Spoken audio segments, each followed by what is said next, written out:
Wer redet heute noch von der Vernichtung der Armenier? Who, after all, speaks today of the annihilation of the Armenians? These were the words spoken by Adolf Hitler on September 22nd, 1939, a week before the invasion of Poland. 11 years previously, he had expressed admiration for white settlers in America having gunned down the millions of indigenous people to a few 100,000 in their Lebensraum project. In Mein Kampf, he wrote, quote, "At present, there exists one state which manifests at least some modest attempts that show a better appreciation of how things ought to be done in this matter.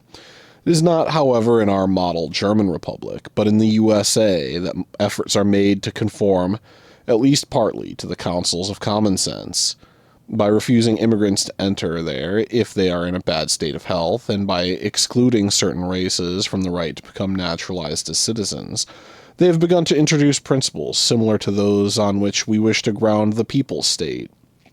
Unquote. Nazis saw these historical atrocities as data points that they could use to progress the scale of atrocities. Although the Reich was supposed to last 1,000 years, it collapsed in only 12. Yet, even still, the industrialization and automation of atrocity has seen a steady march of progress. Part 1. Where we've been. To look at where it began and where it's going, we're going to have to look at America. But to understand America, we have to look at Iberia. While slavery is an ancient practice following the conquest of the Umayyad Caliphate, the justifications for it became increasingly religious. Al-Andalus imported white Christian slaves from the 8th century to the 15th century with the end of Reconquista, a series of military campaigns that the Christians saw as taking back their ancestral land and birthright from their Muslim and Jewish oppressors. With victory came the expulsion of 200,000 Jews, most of whom fled to the Ottoman Empire, and the ethnic cleansing of 3 million Muslims over about a century, along with forced conversions and atrocities. In the ethnic cleansing of Iberia, the idea of Catholic blood purity began to gain popularity. So blackness began to be seen as a mark of tainted blood and gain negative associations, creating, quote, a new hierarchy of race onto which social and cultural expectations could be grafted, unquote. Christians enslaved Muslims, but also Jews, Gypsies, and Slavs, and they enjoyed papal support in 1452 when Pope Nicholas V issued the bull Dum Diversas, granting King Alfonso V of Portugal the right to reduce to perpetual slavery all Saracens and pagans and other infidels and enemies of Christ. This was shortly followed up with the right to enslave all people south of Cape Bojador. These effectively ended up being rights extended to all Christian Europeans. These contemporary attitudes greatly informed the expeditions of Christopher Columbus, with him setting out to create a permanent settlement in the New World on his second voyage, defining colonialism and its genocide and exploitation of indigenous people for centuries. Columbus introduced the encomienda system, which rewards conquerors with the labor of conquered non-Christian people, torturing the indigenous people for the location of imagined gold and enslaving them to grow sugar. In 1550, Portugal introduced the first sugar plantation off the coast of their Brazilian colony on the island of San Vicente, using African slave labor. The incredible success of sugar would inspire European powers to create their own plantations. By the 1570s, conflict in Europe precipitated a shift from trade to outright piracy. So while most seized slaves were sold, this piracy brought the first noticeable groups of Africans to Britain. So it seems appropriate to see piracy returning in the Red Sea. While merely setting foot in England was enough to free them from their bondage, they were not treated kindly. In 1596, and again in 1601, Queen Elizabeth ordered the expulsion of all black people from England. Besides existing racial prejudices, These people were seen as unwanted detritus from the conflicts with Spain, though this was based on the prejudice against blackness. The British and Spanish were ultimately drawn closer by their common whiteness and European civilization. The Queen justified this by stating that black people could never be English because of their skin color, and characterizing those transported slaves as creeping into the realm. The English conception of individuality saw the English as sovereign individuals who could engage in the slave trade if they wished. And they shared many of the preconceptions of the Iberians about the definition of civilization. By the time John Rolfe brought the first African slaves to Jamestown following the Polish workers' strike in 1619, racial attitudes were already fairly entrenched, although still largely religiously justified. By the 17th century, the British had plantations in Barbados, Jamaica, and smaller islands and sugar refineries in Britain were expanding. These refineries were early factories that even burned coal, while most early factories, especially cotton mills, were powered by water. The sugar industry grew rapidly under protectionist tax policies, allowing the British sugar industry to surpass the Dutch and Portuguese until they were eventually overtaken by the French.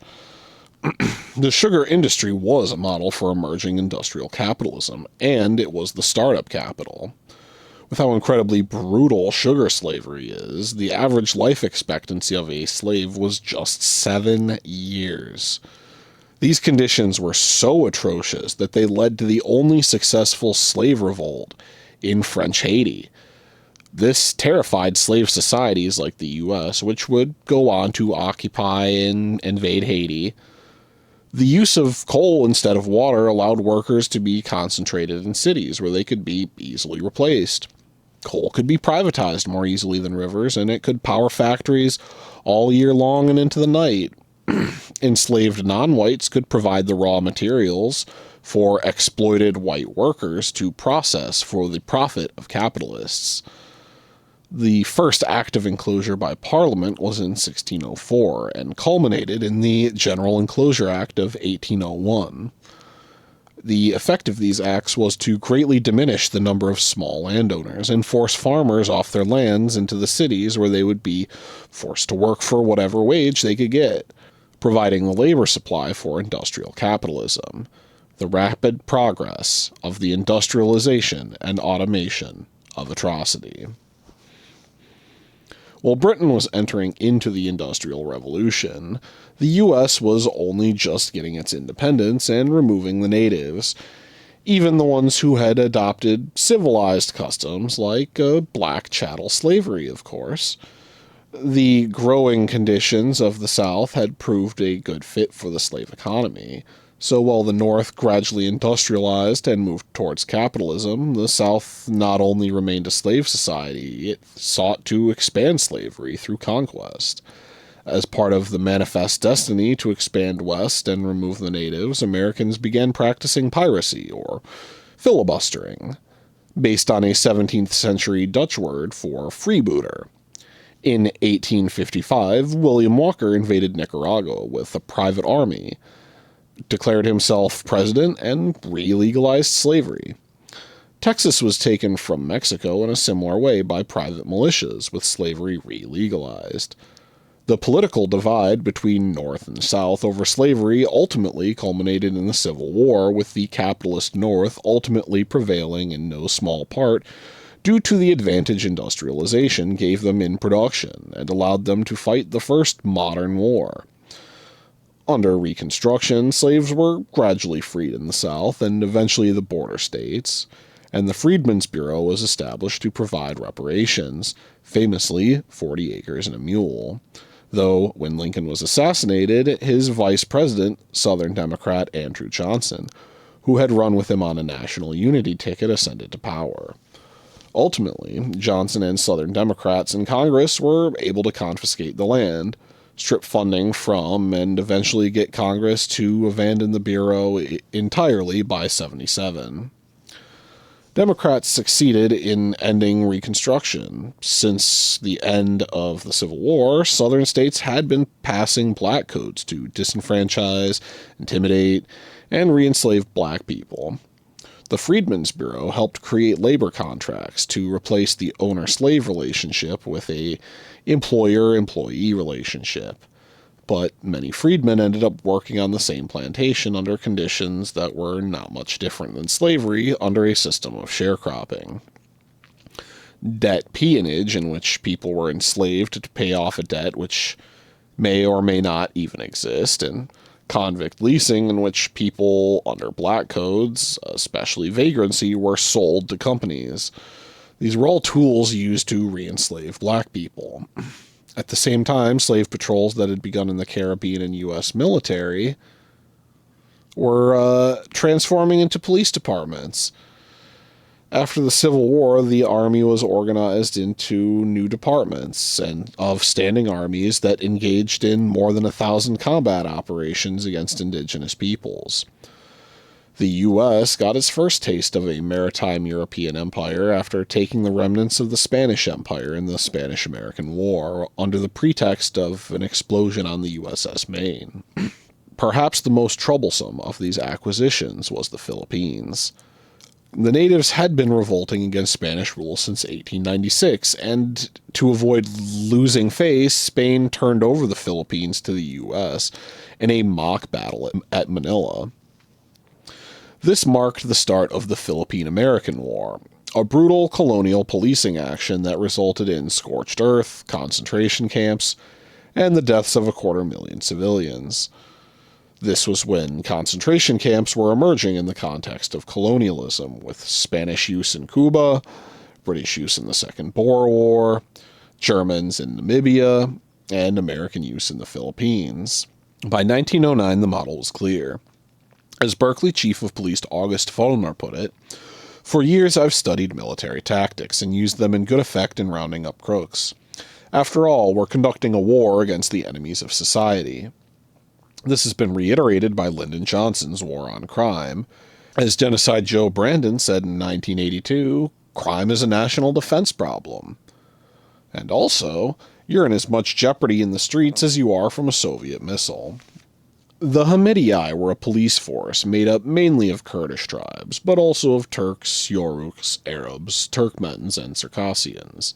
In 1894, they began the Hamidian massacres, named after Sultan Abdul Hamid II, who reintroduced pan-Islamism as a state ideology in reaction to the contraction of the Ottoman Empire, in which the ensuing waves of nationalism resulted in the deaths of 5.5 million Muslims.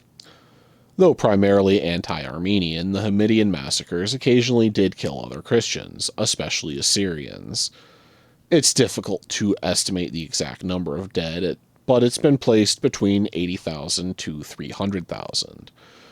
Armenians historically occupied the same space as Jews did in Europe as a religious minority scapegoat. Functionally, anti-Semitism and anti-Armenianism are identical, stereotyped as controlling banking and commerce, and conspiring against the body politic. The perfect group to blame for the problems of society. It's at this point the Armenian question became relevant to Zionism. Theodor Herzl, the founder of Zionism, showed contempt for the Armenians and supported the Sultan against them. Visiting the socialist revolutionary Avetis Nazarbekyan, he remarked, quote, "The house is noisy, second-rate, middle-class elegance, and from time to time wild Armenian faces appear in the crack of the door. They are refugees who find shelter here." Herzl then meets Nazarbek. Black, tangled, serpentine locks, black beard, pale face. He mistrusts the Sultan and would like to have guarantees before he submits. His political ideas are confused, his acquaintance with the European situation downright childish. It seems his word is obeyed by the poor people in Armenia who are being massacred. He lives in London, not uncomfortably. I asked whether he knew who was finally benefiting from all this unrest, Russia or England. He replied that he did not care. He was revolting only against the Turks. The woman, Nazarbek's wife, kept interrupting us, speaking in Armenian and evidently against me. She has a wicked look, and who knows how much she is to blame for the bloodshed. I promised I would try to get the Sultan to stop the massacres and new arrests, as a token of his goodwill. As far as I'm aware, this is the first instance of Zionist victim blaming, in which the Armenians are responsible for the pogroms against them. It's one of the first deals the Zionists reneged on, as Herzl supported Sultan Abdul Hamid. Quote, instead of offering the Sultan money, Herzl's diplomatic agent, Philip Nevlinsky, who also advised the Sultan, told him, give him political support on the Armenian issue, and he'll be grateful and accept your proposal, in part at least. The Christian European countries had also been critical of the murder of Armenian Christians at the hands of Muslims, and committees supporting the Armenians had been founded in various places, and Europe also offered refuge to the leaders of the Armenian revolt. The situation made it difficult for Turkey to obtain loans from European banks. Herzl eagerly took the advice. He felt that it was appropriate to try any means possible to hasten the establishment of the Jewish state. And so he agreed to serve as a tool of the Sultan by trying to convince the leaders of the Armenian revolt that if they surrendered to the Sultan, he would comply with some of their demands. Herzl also tried to show that Turkey was, in fact, more humane, that it had no choice but to deal with the Armenian revolt this way, and that it aspired to a ceasefire and a political arrangement. After much effort, he also met with the Sultan on May 17th, 1901. It's stunning how little Zionists have changed over the last 130 years to me. To this day, they present themselves as aspiring to a ceasefire and a political solution, as mediators of peace, while ethnically cleansing Palestinians and saying ethnic cleansing is the humane option, as Israel has no choice out of security concerns. I was also present throughout the conflict in Gaza in 2014. Based on my experience and on my observations, the Israel Defense Force, the IDF, does more to safeguard the rights of civilians in a combat zone than any other army in the history of warfare. These are ordinary citizens, from professors to plumbers, called upon to defend their homes. They don't want to be fighting, and they don't want to harm others. The entire population of Gaza responsible for the October 7th attacks. It's an entire nation out there that is responsible. It's not true. This rhetoric about civilians not aware, not involved, it's absolutely not true. And their action. Nowhere was the essential morality and decency of the IDF more evident than in the Gaza war of 2014. If ever there was a purely defensive war, this was it. The war was started by Hamas, the terror organization, designated as such by the US State Department that runs the Gaza Strip. In the first 6 months of 2014, Hamas launched hundreds of rockets at Israeli civilians. After repeated warnings from Israel to stop, the Israeli Air Force finally conducted precision strikes to halt the rocket fire, and the IDF advanced into Gaza to destroy a network of terror tunnels that Hamas had constructed to attack Israeli communities near the Gaza border. The IDF took extraordinary measures to give Gaza civilians notice of targeted areas. We had another operation that was quite large, but nobody remembers because what we call Protective Edge, Sukeitan, or the 2014 war kind of overshadowed the other operation that came before, which was called My Brother's Keeper, in which we searched in the West Bank for the bodies, what became known to be the bodies, but were kidnapped teenagers. And during those weeks of being in the West Bank, just to give you like kind of the mindset that I entered Gaza with, we were told we're searching for these teenagers, but we were also taking advantage of this moment where there is like public legitimacy to display power and more force in the West Bank. So we were basically searching for them, but also demonstrating our presence, our power, and also searching for any clue, for anything suspicious, which is basically anything that you decide is suspicious. And so for weeks during this operation, I don't remember exactly how many days, I was a commander and I was choosing homes to enter and to invade and to search, which basically means to enter a house in the middle of the night of a family, flip all the furniture, terrify the family, usually not find anything usually because you're just choosing homes randomly and move on. When the idea is kind of, we will display our force and then they will regret ever like basically fucking with us. And doing these missions as a commander already started to really bother me. And I started to question the whole mission that we were doing. But then Hamas started shooting rockets from Gaza, and we are told that we're preparing for an invasion into Gaza. They also instructed their people to report the lie that every Gazan killed was a civilian, even if they were actually fighters. And if there were no civilian deaths, Hamas made them up. Numerous internet sites show Palestinians elaborately staging sniper victims and smashed ambulances, among other phony horrors. It's so common, there's even a term for it, Pallywood, as in Palestinian Hollywood. Ironically, it's the leaders of Hamas themselves who best understand the extraordinary measures the IDF will take to protect innocent civilians.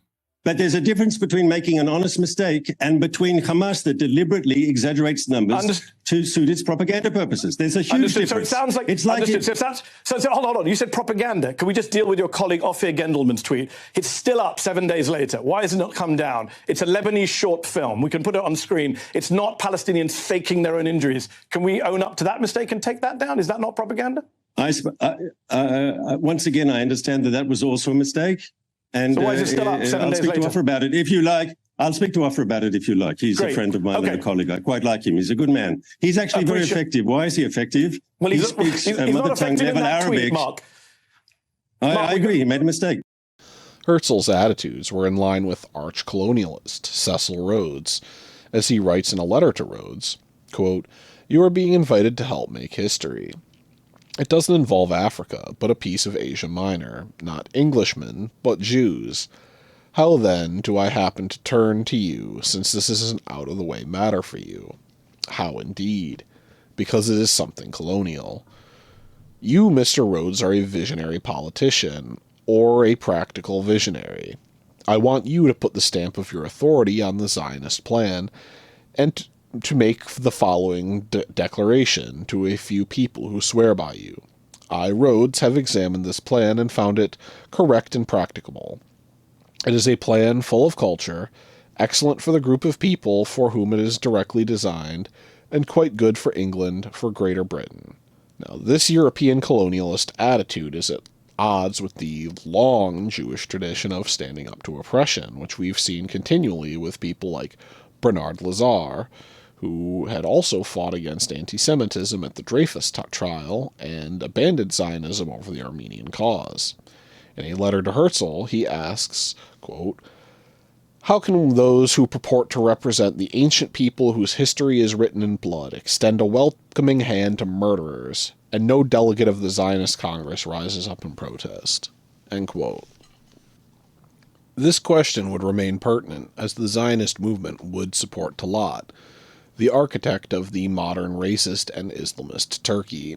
In the name of unity and progress, this savior of imperial Turkey led the empire in jihad against non-Muslim minorities, especially Armenians, in the Armenian genocide. The city of Van had largely avoided the massacres in 1895. The Ottomans sent a military expedition in June 1896. The Armenians of Van had been able to defend themselves, but after disarming in exchange for promises of safety, the massacres continued, killing over 20,000 Armenians. Armenians were initially allied with the Young Turk organization, the Committee of Union and Progress, though the Young Turks would grow increasingly hostile towards minorities. Hell, I never thought I'd see the day when Cenk compared Gaza to the Armenian genocide. Here, okay? The Armenian genocide happened. It existed. It's true. Okay. I don't know how I could be any clearer than that. So I know that some Turkish folks grew up believing in things that were taught to them, whether it was in Turkey or through other means. And I know because I lived that, right? I'm a Turkish American and I grew up believing the things that I was taught. Looking back on it, some of it is absolutely absurd. And there's Armenian genocide is an incredibly serious issue. I'm only saying this in the context of other things that I was taught in Turkey are now, you look back, are comical. So I remember that we were taught when I was in 3rd grade, but apparently we had some history between 1st and 3rd grade there. And I remember we were taught that the Turks had never lost a war other than World War I, because that one was a little hard to deny. And then later, when I read stuff about how Turks had lost many different wars, I was confused at first. Because when you get taught something when you're a kid, it is super hard to break, including religion, right? And so, of course Turks have lost wars, that's preposterous, right? So that's the context in which I grew up. And so looking back at some of the stuff I wrote, there is an American colonel who said, for example, the Armenians returned fat and entirely unmassacred. Preposterous. When I read it at the time, I didn't have the context of being an adult like I am now, and that lasted far too long, by the way, my ignorance on the topic. And I couldn't understand what I know now. If I had read that now, I'd go, wait a minute, nobody returned unmassacred, let alone all the other things that he said. And to my Turkish friends who are deeply offended by all of this, and yes, and if you live in America, you can say, oh, it's their fault and they're terrible, etc. But they're taught a certain thing, and so when they're challenged on this, they say, no, well, it was a civil war, it was just massacres. Really? That's what you're gonna say? No one denies that there were massacres. There was definitely terrible massacres. No one denies that the Armenians were driven out. So your big contention is, well, technically I don't want to call that a genocide. First of all, you're factually incorrect. Yeah, so we've used the Armenian genocide as an example many times, but you could do it with any of the forced marches in genocides throughout the history of the world. So the Bataan Death March, the Trail of Tears, etc. To have a representative of the government that committed that genocide come out and go, well, why didn't they do the Bataan Death March? Well, if they stayed, of course we're gonna kill them. They're civilians and they're a family and they got kids. Well, of course we were gonna murder them unless they did the death march. And when they got to the end of the death march, we were gonna kill them there. So why didn't they move? But okay, so it's intensely callous, it's inhumane, it's disgusting. That the people of Gaza have nowhere they can go, have nowhere that is safe. They are literally being told to move from the north as the north gets bombed. They move to the south and the south gets bombed. Now they're expected to move to a different area in central Gaza. And let's be very clear, it is not easy to move around right now in Gaza. We saw almost no cars on the streets. People do not have fuel. People are afraid to try to make road runs because of the risks that incurs. And so, of course, you are seeing a horrific impact, not just in terms of the civilian casualties that we talked about, but in terms of the humanitarian crisis. You're talking about malnutrition. You're talking about the spread of preventable diseases. We talked to the doctors who said that they're treating cases of sepsis and patients are nearly dying, where these should be straightforward operations that can't be performed. They described one incident where a man had worms in a wound on his head because there is such a lack of sanitary, any sanitary environment in which to perform surgeries or operations. So this is a crisis of epic proportions, and the fact that humanitarian aid workers do not have the access that they need just makes it all the more staggering. One extra point that I really need to make here, Phil, because I think it's important. This was our first time being able to gain access into Gaza, but the journalists in Gaza have been doing heroic, extraordinary work. They have paid such a high price for that. This is the deadliest conflict for journalists that we have seen in decades. More than 60 journalists in Gaza alone have been killed in the last 2.5 months. That is according to the Committee to Protect Journalists. So you have a perfect storm here with massive bombardment, an inability to create safe zones, an inability to get humanitarian access where it's needed, and incredibly brave journalists who are doing everything they can to tell the stories and bring the reality to the world, but the frustration of international journalists who can't get in to try to complement and supplement their efforts. In 1914, Sarikamish was a military disaster for the Ottomans after sending in troops to fight the Russians in the mountains in winter, equipped only with summer uniforms.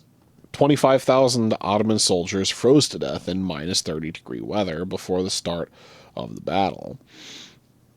Enver Pasha, to avoid humiliation, blamed a stab in the back from the Armenian traitors, much as the Nazis blamed their loss in World War I on a stab in the back from the Jews. As the Russians advanced to Altu on April the 4th and Artvin on the 6th, and on the 8th, deportations and massacres of the Armenians began. In a coded message, Talat Pasha said, "The objective that the government expects to achieve by the expelling of the Armenians from the areas in which they live and their transportation to other appointed areas is to ensure that this community will no longer be able to undertake initiatives and actions against the government, and they will be brought to a state in which they will be unable to pursue their national aspirations related to advocating a government of Armenia." Sound familiar? ואני אכן גאה על כך שמנעתי את הקמתה של מדינה פלסטינית, כי היום כולם מבינים מה הייתה יכולה להיות המדינה הפלסטינית הזאת, אחרי שראינו את המדינה הפלסטינית הקטנה בעזה, כולם מבינים מה היה קורה, אלו היינו באמת מתקפלים מול הלחצים הבינלאומיים ומאפשרים מדינה כזאת, גם ביהודה ושומרון, גם בסביב ירושלים, גם בפאתי תל אביב. Two-state solution? Is there still a chance for a two-state solution? I think it's about time for the world to realize the Oslo paradigm failed on the 7th of October, and we need to build a new one.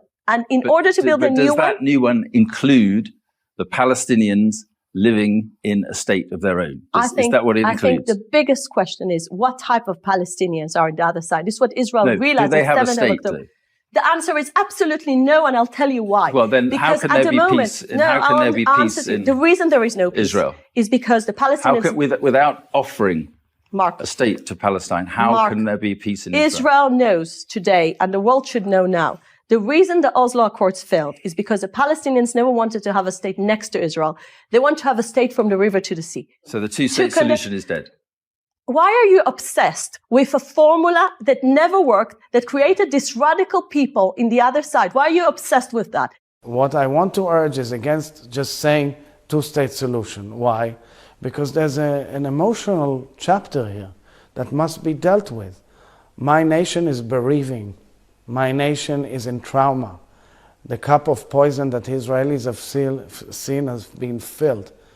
In order to get back to the idea of dividing the land or negotiating peace or talking to the Palestinians, etc., one has to deal first and foremost with the emotional trauma that we're going through and the need and demand for full sense of security for our people. Right in the middle of this dispute are the Afrikaners of Susia.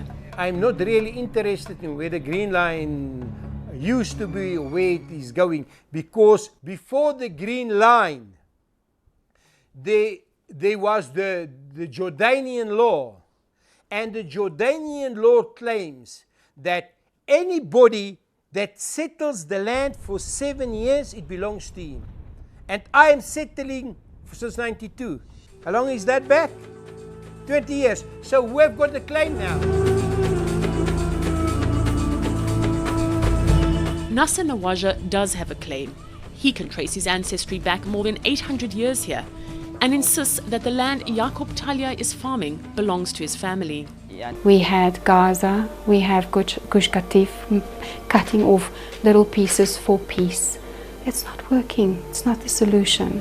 I think a Palestinian state, if it would really bring a solution of peace and satisfaction to people, I would say maybe yes. But on the other hand, they've made it quite clear that their goal is to push all the Jews into the sea. Naomi claims they left of their own accord.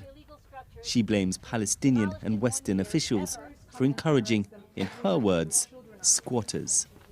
It's a strange and uncomfortable feeling walking around this abandoned Palestinian school and this abandoned Palestinian village that's right now the center of a bizarre mirror universe where the ones who fled are the ones to blame. It's actually Israeli settlements in the West Bank that are considered illegal internationally. But this campaign group was founded by an influential far-right government minister, viscerally opposed to a two-state solution. They offer their own vision of the future. Self-rule, autonomous zones with an overarching Israeli security jurisdiction. That's what you need. So the vision you're outlining is basically a series of small Palestinian little islands. All of those places can be very, very prosperous, well integrated into Israeli. But not a state. They wouldn't be a the proper Israeli economy. No, it wouldn't be a state. It wouldn't be a state, and they wouldn't. Would they take part in national elections? Local elections. Just local elections. They have national elections in the country in which they have citizenship, which was and should once again be Jordan. That's why Jordan was created. But isn't that a form of apartheid then? Because you have overall security it's control. Jewish apartheid. Well, it's most people would say it's anti-Palestinian apartheid. It really isn't. Because they no wouldn't have control involved. over their security. They wouldn't have control over their borders. They wouldn't have control, and they wouldn't get to vote in the elections of the country that is in control of those things. They would have a choice of where to live. If they want not to live as a minority in a Jewish country, they have other options. For the sake of peace, would you be willing to leave this settlement to go back within Israel's 1967 borders? לפני כמה שנים, חלק מרצועת עזה היה התיישבות שנקראת גוש קטיף. אנחנו יצאנו משם, וגם הצבא שלנו.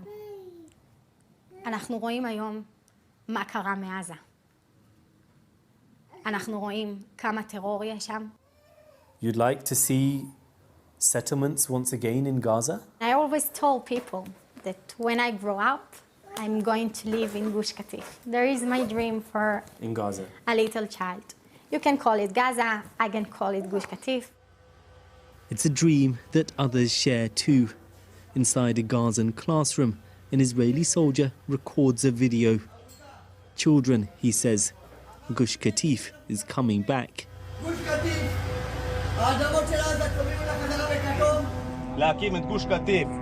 In another video, a soldier says we have two options, rebuilding the settlements or going back to the murders of October the 7th. Perhaps an even bigger obstacle to a resolution are the settlements in the West Bank. That makes a Palestinian state impossible. That makes any kind of resolution to this conflict impossible, isn't it? ליהודים מותר לגור בכל מקום בעולם, בישראל, בבריטניה, בארצות הברית, ברוסיה, ואתה שואל אותי, גם בכל מקום אחר בעולם, כן, גם ביהודה ושומרון. אם מישהו טוען שאסור ליהודים להיות במקום מסוים, זה האידיאולוגיה הנאצית. It's not a Nazi claim to say that. The United Nations, the international community, all consider the West Bank to be occupied, that land to belong to the Palestinians. אמרת לי, זה שיהודים גרים במקום מסוים, זה מכשול לשלום. ואני אומר לך, לא. אם מישהו רואה יהודי וזה עושה לו מכשול לשלום, הוא נאצי. On the 19th, the defense of Van began. The resistance of the defenders of the city was all the proof of the military necessity of exterminating the Armenians that the Pashas needed. Sound familiar? By the 24th, Armenian intellectuals and leaders were arrested in Constantinople and executed. Though in 1914, Armenian reforms were devised by European powers and signed by the Ottomans to place Armenian provinces under European supervision, this was never implemented, and the Armenian genocide began in earnest.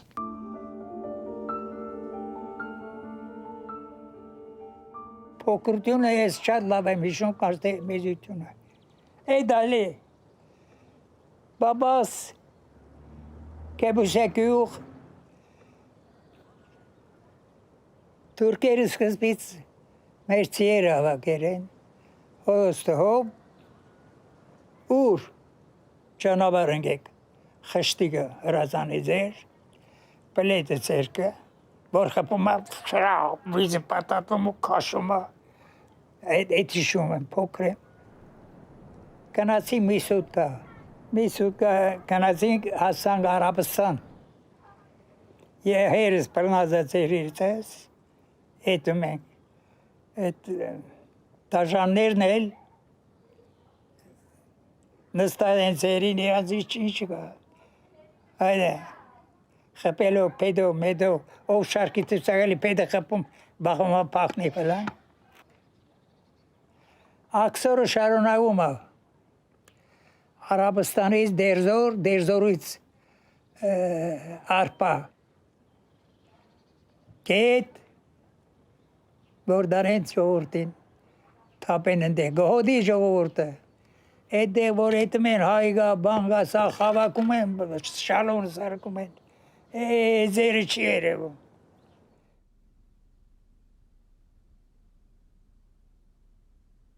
որ կաղդում ենք 8 տարեկան համարը ըննի մեջ եմ եղել են էլ թուրքերի հորս սպանին մնացինք ես մերս երկու աղբեր սպանում էին, բռնում էին, խուզարգում էին, ամոց բռնապարում էին ամեն ինչն է տեսել եմ ամեն սովամա ենք Այդ մենք հատ ենք, ուզում հատը չէին տալում Ինչ ենք, բոբիկ, տգլիկ, սովար, տարաման ենք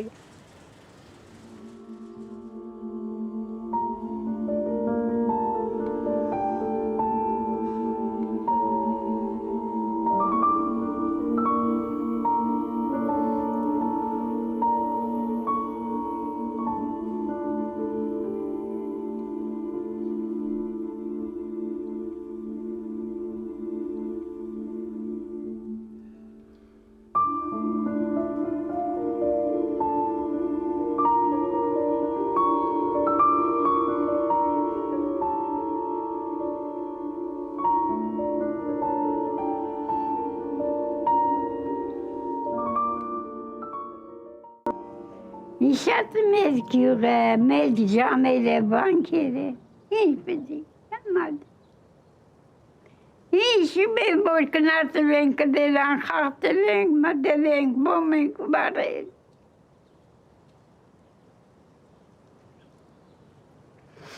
Ախավի ճամեն պատատ։ Ինչ եմ տեսել տո ասված։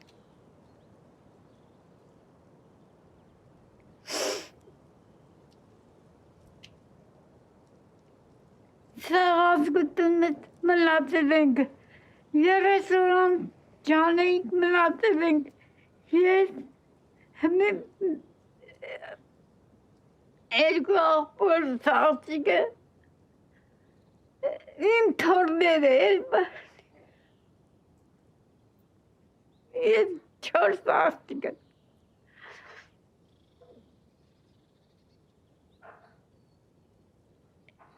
Ինչ պատմեմ որ, ինչ ասեմ որ, են էլ բանկա որ չես ուզում արդահարվից։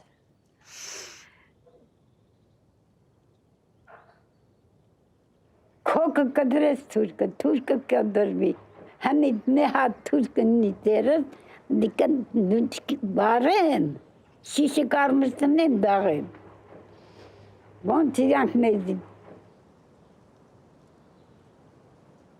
Ոնց ներեմ, ես իրանում չուն ես իմ բեդի բանը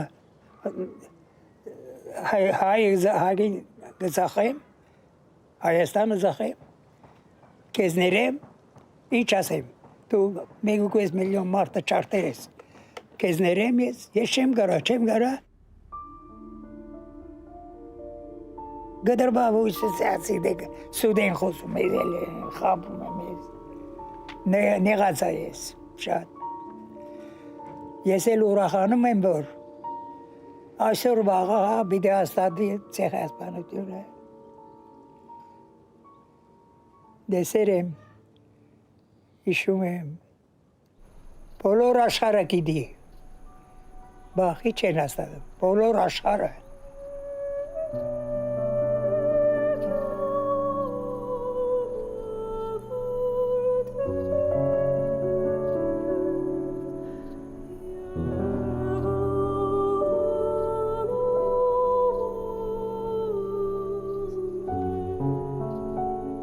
Նպատակները որ ես իմ ծննդավայրը դենամ, իմ հող դենամ, իմ դունը դենամ, իմ փողոցները դենամ, իմ կնացող ման եղած դեղերը դենամ, դերամ ոնց են երեք, ոնց են արել, ոնց են խնամել, ոնց են քանդել, ոնց են բանարել, այդ դենամ ու ասեմ ցտեսություն աճու ցես էդա.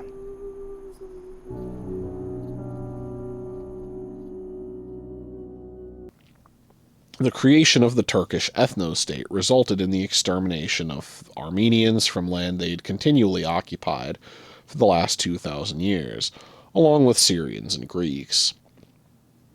800,000 to 1.2 million Armenians were sent on death marches to the Syrian desert in 1915 and 1916.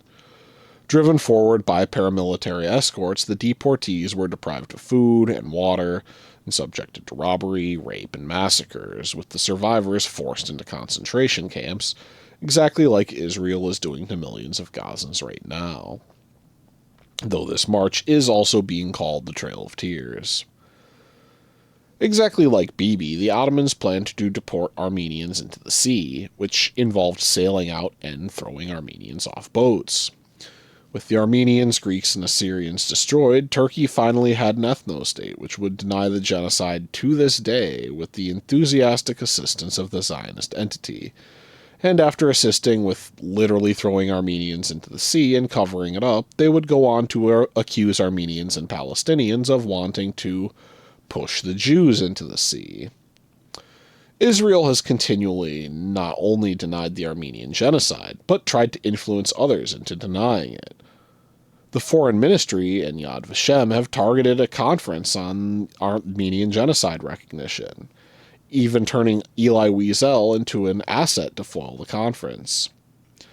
A conference on both the Armenian genocide and the Holocaust was seen as a threat to the uniqueness of the Holocaust as, the one bad genocide, and was treated as a military target. According to one Foreign Ministry document from 1982, quote, "We continue to act to reduce and diminish the Armenian issue to the extent of our ability and by every possible means," unquote. This has been the long-standing policy of the U.S. as well, until the U.S. recognized the genocide as just a tactical move against Turkey to put pressure on them over the Kurdish issue. Unconditional Zionist support on the Armenian question allowed the Ottomans to focus more on exterminating minorities than winning the war, giving them a golden opportunity to take the territory they had coveted when the Balfour Declaration was issued in 1917, calling for a Jewish national home in Palestine. Herzl had always planned to do colonialism in the British fashion through a chartered company, and with Britain and France double-dealing the Arabs, who had aligned themselves with them against the Ottomans with Sykes-Picot, which denied the natives national self-determination and left arbitrarily drawing the borders to the occupying French and British armies. But the British had a new colonial innovation, the mandate system, a system which gave a territory all the responsibilities of independence with none of the benefits. Colonial rule given authorization by the new supposedly multilateral League of Nations, which, like the UN that would replace it, was created in the context of colonialism to justify colonial rule, by allowing participation in a supposedly multilateral institution, which is really just unilaterally controlled by the United States. With the entire world against it, the U.S. can stop a humanitarian ceasefire single-handedly. Raise your hand.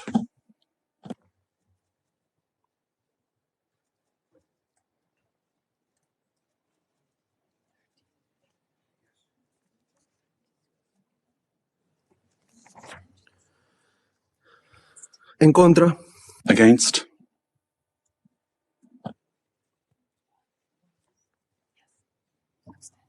Abstenciones. Abstentions.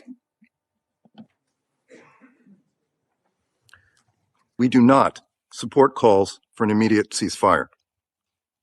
This would only plant the seeds for the next war, because Hamas has no desire to see a durable peace, to see a two-state solution.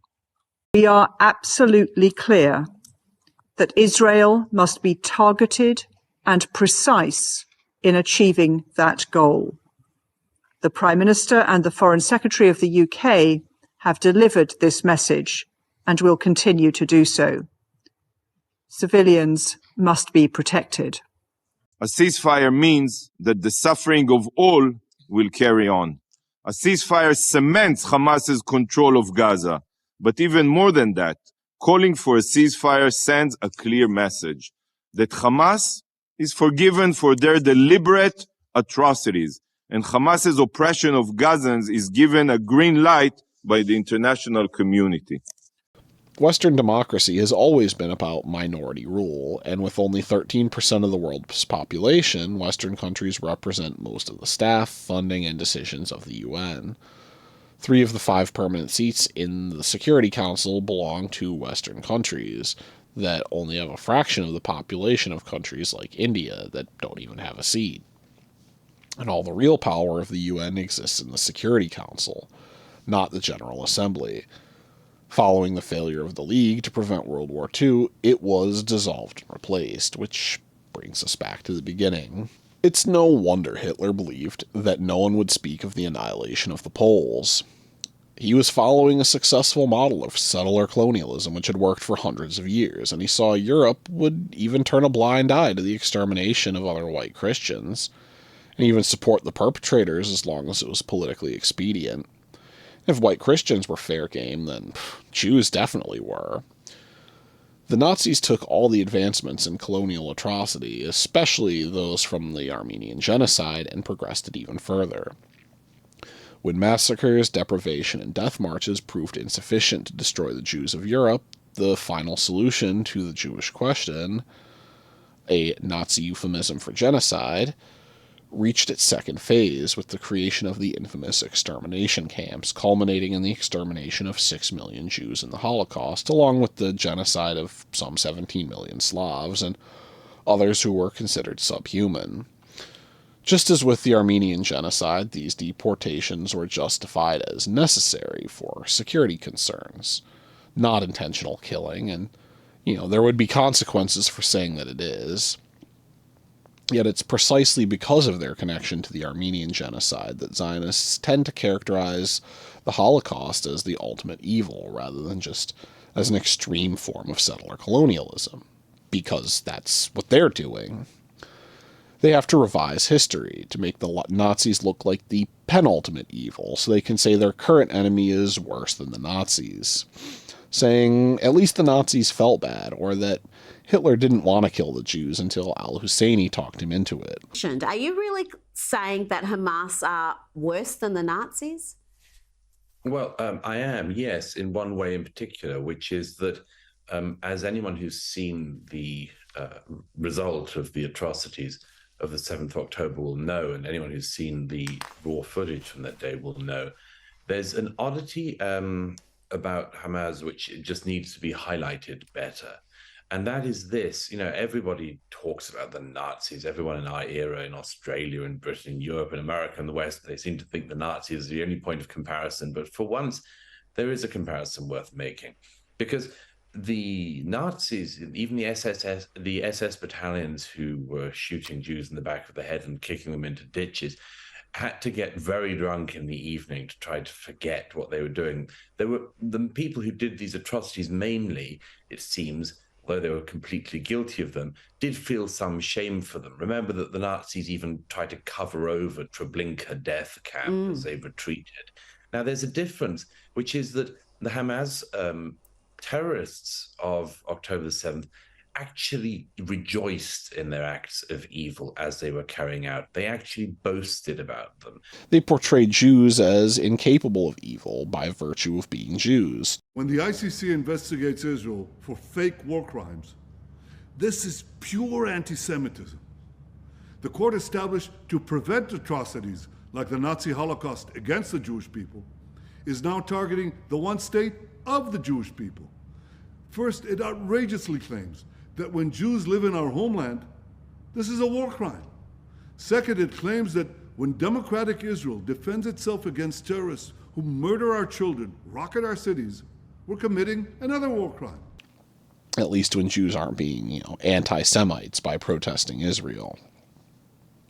And therefore this is a struggle between pure good and pure evil, between the children of darkness and the children of light. A bit Orientalist logic about the Middle East is that we need to talk to them in their language. You know, we need to stop being so humane, as if we're like the most humane nation in all of history.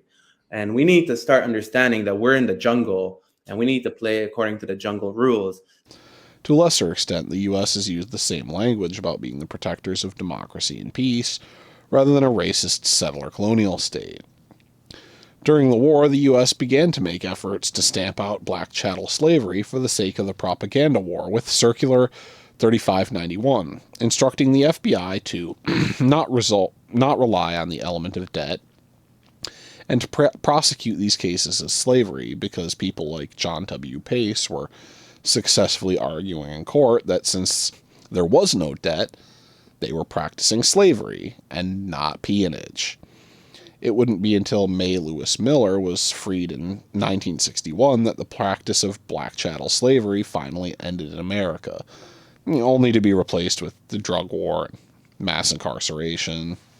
So, while I was editing this, a federal lawsuit came out alleging that prisoners in Alabama are sold for $500 million for the state every year. This really goes to show slavery never went away. Just like the old convict leasing system, prisoners are sold directly to private companies. They're not allowed to refuse work, protest dangerous work, or conditions, or long hours, or else they'll be faced with torture, including beatings, solitary confinement, and rape. This is all according to the lawsuit. The state keeps 40% of their income, and they must pay all costs related to employment, and it denies parole or work release to people. They're clearly not a threat, right? They've been forced to work unsupervised for private companies like fast food chains for up to a decade or so. So, yeah, heck the police. Get a real job, quit being me. Heck the police, heck the police. Time to rebel, I'm gonna do some weed. There's no doubt that the very real trauma of the Holocaust made Zionism, an already extreme settler colonial movement, even more extreme. You've probably noticed there's an ongoing trend in this video, going from Reconquista to the Armenian genocide. Perpetrators of extreme atrocities, especially genocide, see themselves as the victim, as taking the most humane action necessary. For many who have had their families exterminated, there can be no forgiveness. Any minor threat may appear to be existential, just as many Serbian nationalists saw the Bosnians as an existential threat, after being the victims of Nazi genocide as well under the collaborationist Croatian government.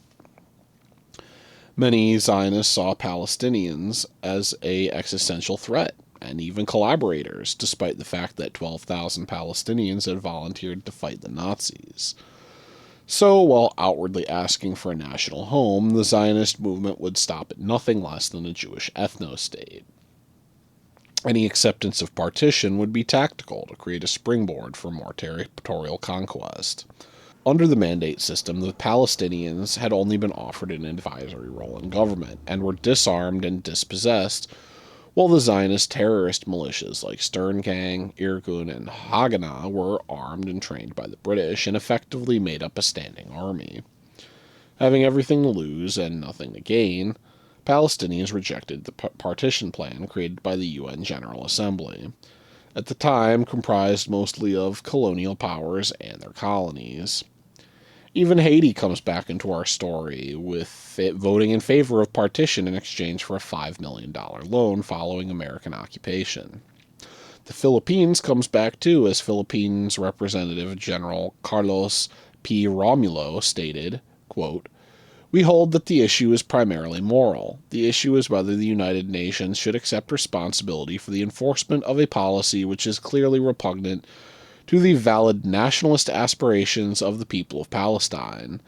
The Philippines government holds that the United Nations ought not to accept such responsibility," unquote. After a phone call from Washington, the representative was recalled and the Philippines vote changed. With the endorsement of the colonial powers and permission of the British Zionist militias, they began to massacre and ethnically cleanse Palestinian villages. even those that had peace pacts with them like Deir Yassin, with the justification that they'd reject the international community. This ongoing genocide with the full support of Western colonial powers is known as the Nakba and is continued to this day. In 1948, the same year South Africa created the apartheid system, Israel declared its independence and was immediately recognized by U.S. President Lyndon Baines Johnson. Just 2 years later, the U.S. partitioned Korea and destroyed almost all structures, even destroying the dams to target the rice crops, as part of its campaign of targeting civilian infrastructure, while reclassifying it as military targets, much as had been done in World War II. In only 3 years, the U.S. dropped 635,000 tons of bombs, including 32,557 tons of napalm, in a genocide that killed 3 million people. The UN also avoided acknowledging attacks on civilian targets by referring to towns and villages by euphemisms like supply center, communications center, military area, and build-up area. Targeting civilians was rationalized as being out of their hands, as an inevitable tragedy of war mitigated by evacuation warnings. Despite all of this, of course innocent civilians were killed. Every war is chaotic and confusing, and mistakes are frequent. But mistakes are not war crimes. Over 1.5 million leaflets dropped. Over 4 million text messages sent. Over 19,000 direct phone calls made. Over 5 million pre-recorded phone calls carried out. عم بتصل هسه حاليا في كل منطقة الجبالية. بدنا نعطي إنذار قبل الوقت لكل الناس في المنطقة لتطلعوا بصورة آمنة إلى الجبال. And evacuation corridors opened. This is the difference between the IDF doing everything in its power to mitigate civilian casualties and Hamas doing everything in its power to keep civilians in harm's way. Our fight is against Hamas, not the people of Gaza. It's hard to look at what he's doing in Ukraine, what his forces are doing in Ukraine, and think that any ethical, moral individual could justify that. It's difficult to look at the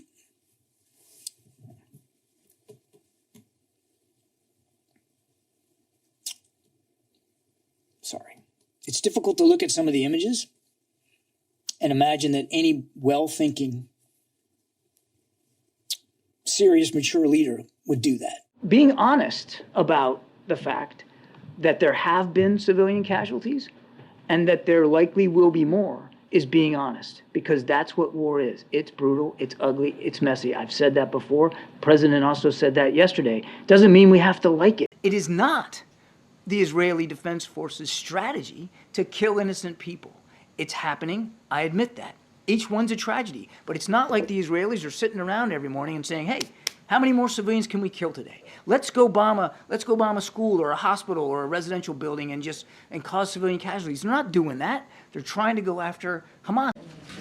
Thank you, Admiral.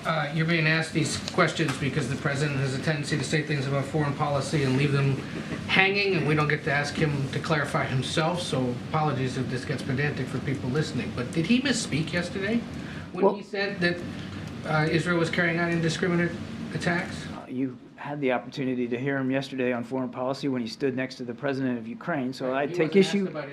I'll take issue with the premise of that question, but the president speaks for American foreign policy. The president speaks and has spoken, Ed, about our concerns over civilian casualties in Gaza and about urging our Israeli counterparts to be more careful and more deliberate. You just said he speaks for foreign policy, and he said yesterday that there were indiscriminate attacks, which to the rest of the world is a war crime. So why isn't the United States now saying that that's what it is? The president was speaking to his concerns about making sure we're seeing the results that Israel has claimed is their intent, which is to reduce civilian casualties. That's what he's talking about. Look, we certainly share the concerns that so many of others have concerned, including the Secretary General, about the humanitarian situation in Gaza. Name me one more nation, any other nation, that's doing as much as the United States to alleviate the pain and suffering of the people of Gaza. You can't. You just can't. And name another nation that is doing more to urge this Israeli counterparts, our Israeli counterparts, to be as cautious and deliberate as they can be in the prosecution of their military operations. You can't. Day after day of Russia's atrocities, it's easy to become numb to the horror, to lose our ability to feel shock and outrage. But we can never let the crimes Russia's committing become our new normal. Bucha is not normal. Mariupol is not normal. Irpin is not normal. Bombing schools and hospitals and apartment buildings to rubble is not normal. It is imperative, it remains imperative, that Israel put a premium on civilian protection. And there does remain a gap between exactly what I said when I was there, the intent to protect civilians, and the actual results that we're seeing on the ground. Of how we approach Israel and Gaza versus how we approach Russia and Ukraine, in terms of the true human rights abuses carried out by Russian forces, bombings of hospitals, bombings of the power grid, attacks on civilian targets, versus, of course, what has happened in Gaza, where the New York Times reported that more children have been killed in 6 weeks than in Ukraine in 2 years. There is a blatant level of a double standard. And what this has led to, I think it's been clear, is an unwillingness of the global South to stand with us increasingly on Ukraine, to say, why should we vote with you against Russia in the United Nations when your hypocrisy is so blatant, when you are not standing up for the Palestinians? And I think even beyond that, it also does damage just simply to this notion of American values. And I really do believe in American values, in democratic values.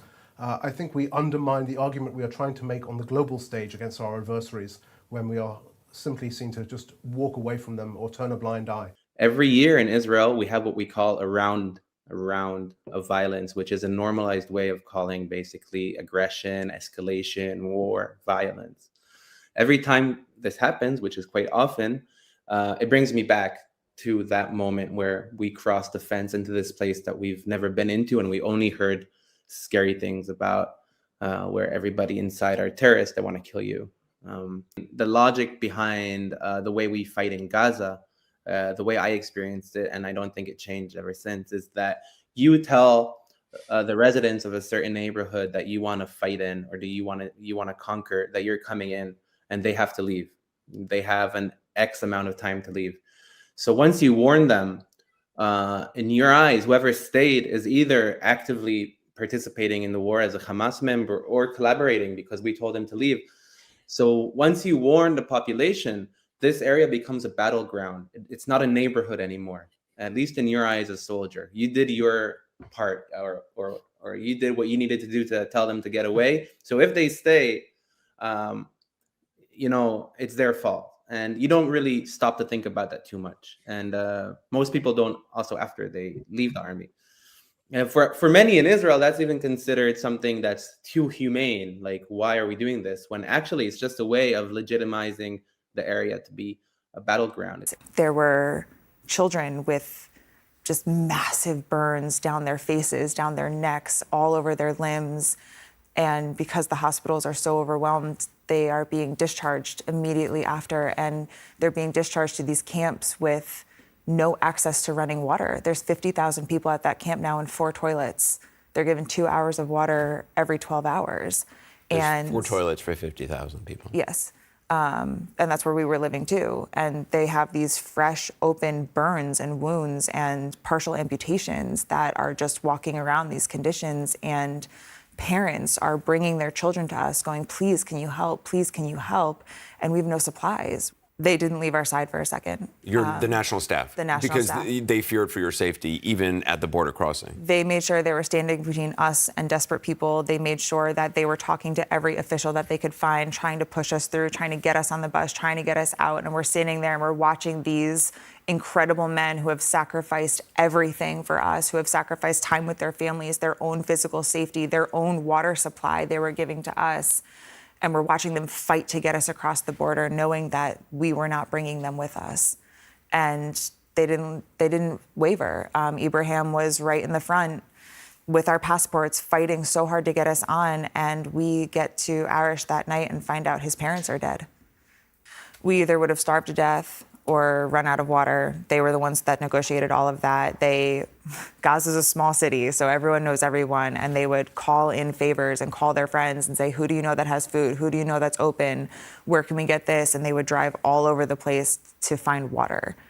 And when we ran out of bottled water in Gaza, they were the ones that were able to figure out that the water truck was coming here at these times, and oh, I know this guy has a grocery store and they still have power sometimes. I think I can probably get something from them. Like when I say we would have starved to death without them, I'm not exaggerating. And in the moments of absolute desperation of civilians, they were steadfast and calm and just talked to them and said, these people are also in the same boat that you are. They have no supplies. They also have no food and water. They are also sleeping outside on the concrete, and did it in such a beautiful way that they were able to talk them down with love and kindness. There was no violence in their heart, and it calmed everyone around them down as well. Would you go back to Gaza? In a heartbeat. In an absolute heartbeat. My heart is in Gaza. It will stay in Gaza. The Palestinian people that I worked with, both our national staff in the office as well as my staff at Indonesia Hospital, were some of the most incredible people I've ever met in my life. When everything went off and we got the notice to move south of Wadi Gaza, I was texting my nurses at Indonesia Hospital, and I said, we lost a nurse weekend one. He was killed when the ambulance outside the hospital was blown up. And I was texting them when we got the evacuation orders, and I said, did any of you move south? Did any of you get out? Like, are any of you coming down this way? And the only answer I got was, this is our community, this is our family, these are our friends. If they're gonna kill us, we're gonna die saving as many people as we can. And I said, if I can ever have an ounce of the heart that you have, I will die a happy person. They were incredible. I would like to send out a reminder that there are civilians seeking shelter there, and that my doctors and nurses didn't leave out of loyalty to their community. And I know that there is an idea being pushed right now that anyone that stayed behind is going to be considered some kind of a threat. And I want to remind people that the people that stayed behind are heroes. The people that stayed behind they know they're gonna die, and they're choosing to stay behind anyway. This codified U.S. air doctrine in the post-war era. Targeting civilians became acceptable within the context of the preferred method of warfare, from the air with total superiority. Conveniently, a form of warfare in which the colonial powers were capable of waging, but occupied and colonized people were not. Their guerrilla resistance is characterized as terrorism, even when their bombs kill far fewer people. A healthy dose of racism helped this all go down a lot easier. A year after the conclusion of the Korean War, at the 1954 Geneva Conference, colonial powers were imposing another partition. Just like in Palestine, a Western-backed regime was being partitioned out of Vietnam. Vietnam had been colonized since the 19th century by the French, then the Japanese, and then the French again, and they had resisted each of these with guerrilla warfare, with the North ultimately going to the Viet Minh revolutionaries who had defeated the French. The VC used a tunnel system, thousands of miles long, as their military infrastructure, and was able to effectively exact a cost on American soldiers. Just like in the Philippines and Korea, the American response was to collectively punish the civilians, launching the heaviest bombing campaign in history, dropping over 7 million tons of bombs on Vietnam and neutral Cambodia, almost 3 times what the Allies dropped during all of World War II, killing 3 million people. Just like in the Philippines, where the U.S. fought a phony battle against the Spanish to liberate the Philippines, this war also began under outright false pretenses, showing the power of theater. That means they're deploying their forces like they're preparing for falling debris.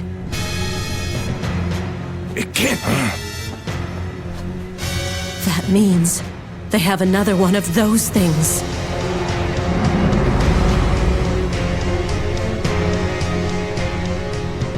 Memento Mori, beginning strafing preparations.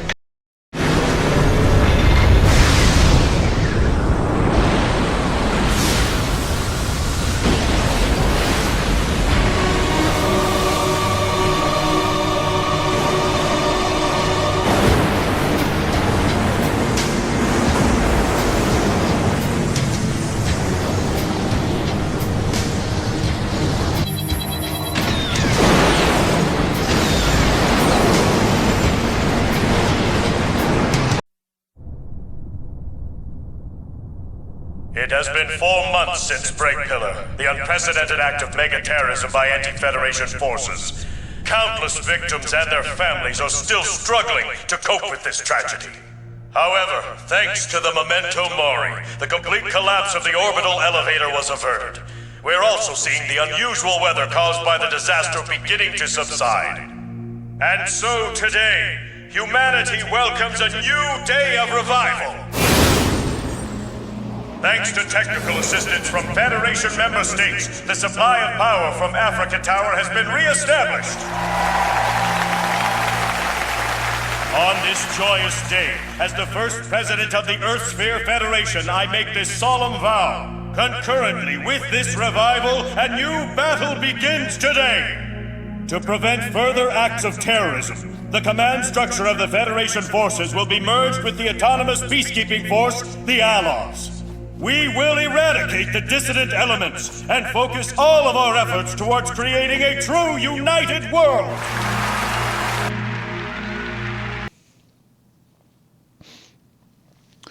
While this war raged, just under 2 decades after seizing as much territory allotted to Palestine under Resolution 181 as they could, Israel began a war of aggression to take the rest of it, beginning with an unprovoked attack on Egypt called Operation Focus. The justification at the time was that it was a preemptive attack to end a war Egypt started.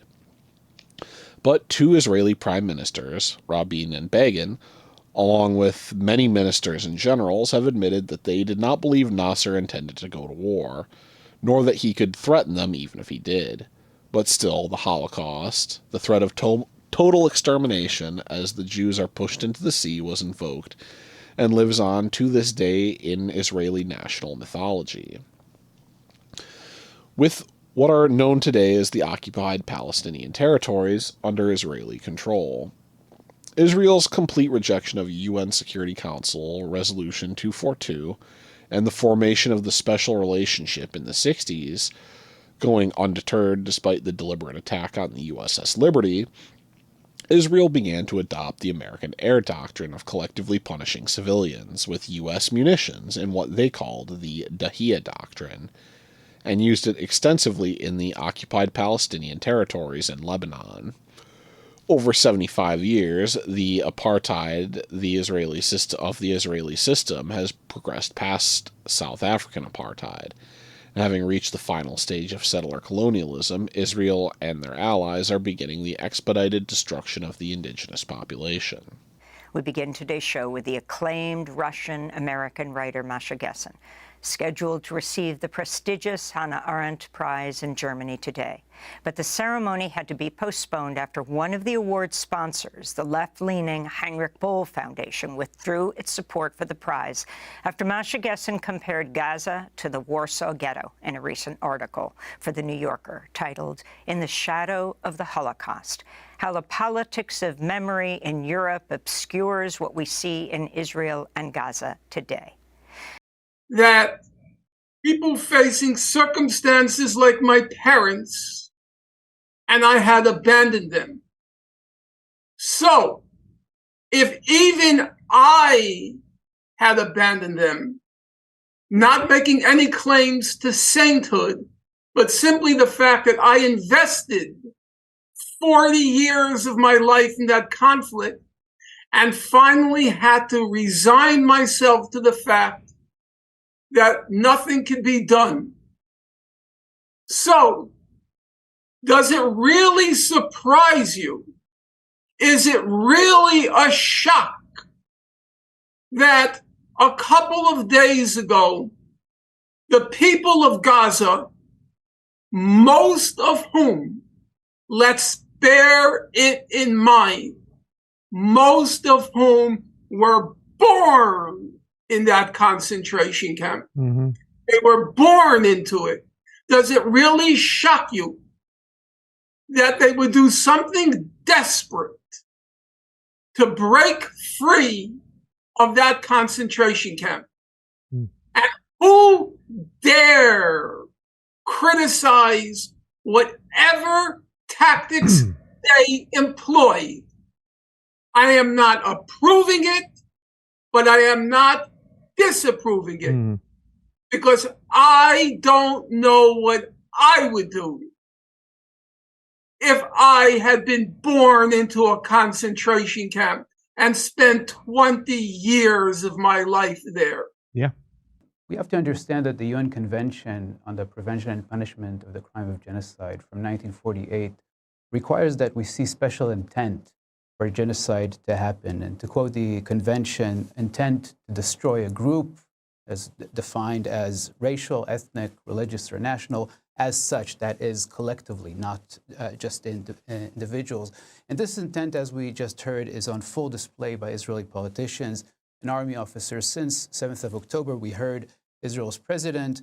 It's well known what Defense Minister Yoav Gallant said on 9th of October, declaring a complete siege on Gaza, cutting off water, food, fuel, stating that we're fighting human animals and we will react accordingly. He also said that we will eliminate everything. We know that Israeli army spokesperson Daniel Hagari, for example, acknowledged one-tune destruction and said explicitly the emphasis is on damage and not on accuracy. So we're seeing this special intent on full display. And really, I have to say, if this is not special intent to commit genocide, I really don't know what is. So when we look at the actions taken, the dropping of thousands and thousands of bombs in a couple of days, including phosphorus bombs, as we heard, on one of the most densely populated areas around the world, together with these proclamations of intent, this indeed constitutes genocidal killing, which is the first act, according to the convention, of genocide. And Israel, I must say, is also perpetrating act number 2 and 3, that is causing serious bodily or mental harm and creating conditions designed to bring about the destruction of the group by cutting off water, food, supply of energy, bombing hospitals, ordering the fast evictions of hospitals, which the World Health Organization has declared to be, quote, a death sentence. So we're seeing the combination of genocidal acts with special intent. This is indeed a textbook case of genocide. It's estimated the war on terror cost about 4.5 million lives. Beginning in 2015, the U.S. and Israel's Saudi allies began a genocide in Yemen with their full support, leading to the extermination of 233,000 people. Israel steadily supplied Azerbaijan with suicide drones and internationally banned cluster munitions, allowing them to achieve a decisive victory in the Second Nagorno-Karabakh War, resulting in the ethnic cleansing of 130,000 Armenians. Occupation in parts of Armenia proper, and escalating attacks on Armenia, threatening a second Armenian genocide with full support from the U.S. and Israel. When Armenians try to lobby their own government to pull back its support of the Azeris, they just go around Congress and straight to AIPAC. And now, in 2023, the dystopian machine occupation of the Joint Special Operations Command targeted killing operation in Khyber Pakhtunkhwa continues to keep people from gathering publicly, holding weddings or funerals, and has children terrified of a clear sky. Israel finally feels it has the ability, the justification, and the support to completely exterminate the Palestinians, meaning right now we are watching the rapid progress of the automation of atrocity. Part 2. Where we've gotten. Israel has begun to use AI target generation, called the Gospel, or Habzora, alongside loosened constraints to generate targets faster than they can be struck, with civilian so-called power targets consisting of half, allowing them to achieve a higher rate of civilian casualties than has been seen in the 21st century. Even the deadliest moments of the U.S.-led attacks in Iraq, Syria, and Afghanistan. Israel has made very liberal use of 2,000 pounds US-made bombs in very dense urban areas. It's beyond anything I've seen in my career, said Mark Garlasco, a former senior intelligence analyst at the Pentagon. To find a comparison, we may have to go back to the Vietnam or the Second World War. In the 9-month Battle of Mosul, in which Israeli officials have cited as a comparison, a total of 9,000 to 11,000 civilians were killed by all sides in the conflict, including many thousands killed by Islamic State. 10,000 children have been killed, 25,000 have been made orphans, and 640,000 children have lost their homes.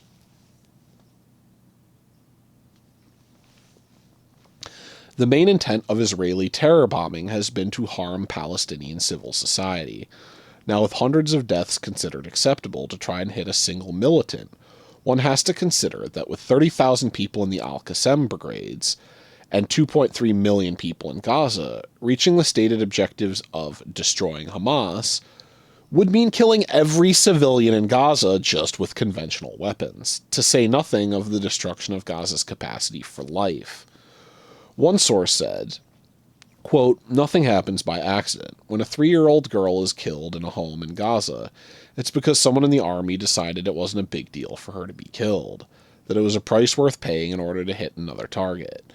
We are not Hamas. These are not random rockets. Everything is intentional. We know exactly how much collateral damage there is in every home." Israel is bombing power targets, often without warning, and even in areas it is declared as safe zones. It has also stepped up its bombing of private residences in which the majority of cases are not having military activity conducted out of them, and are therefore not military targets. Even if there is a member of the Al-Qassam brigades in his private home, he is still considered a non-combatant when he's just living there. Really, the scale of the destruction now happening in Gaza is so big. We all can see it, right?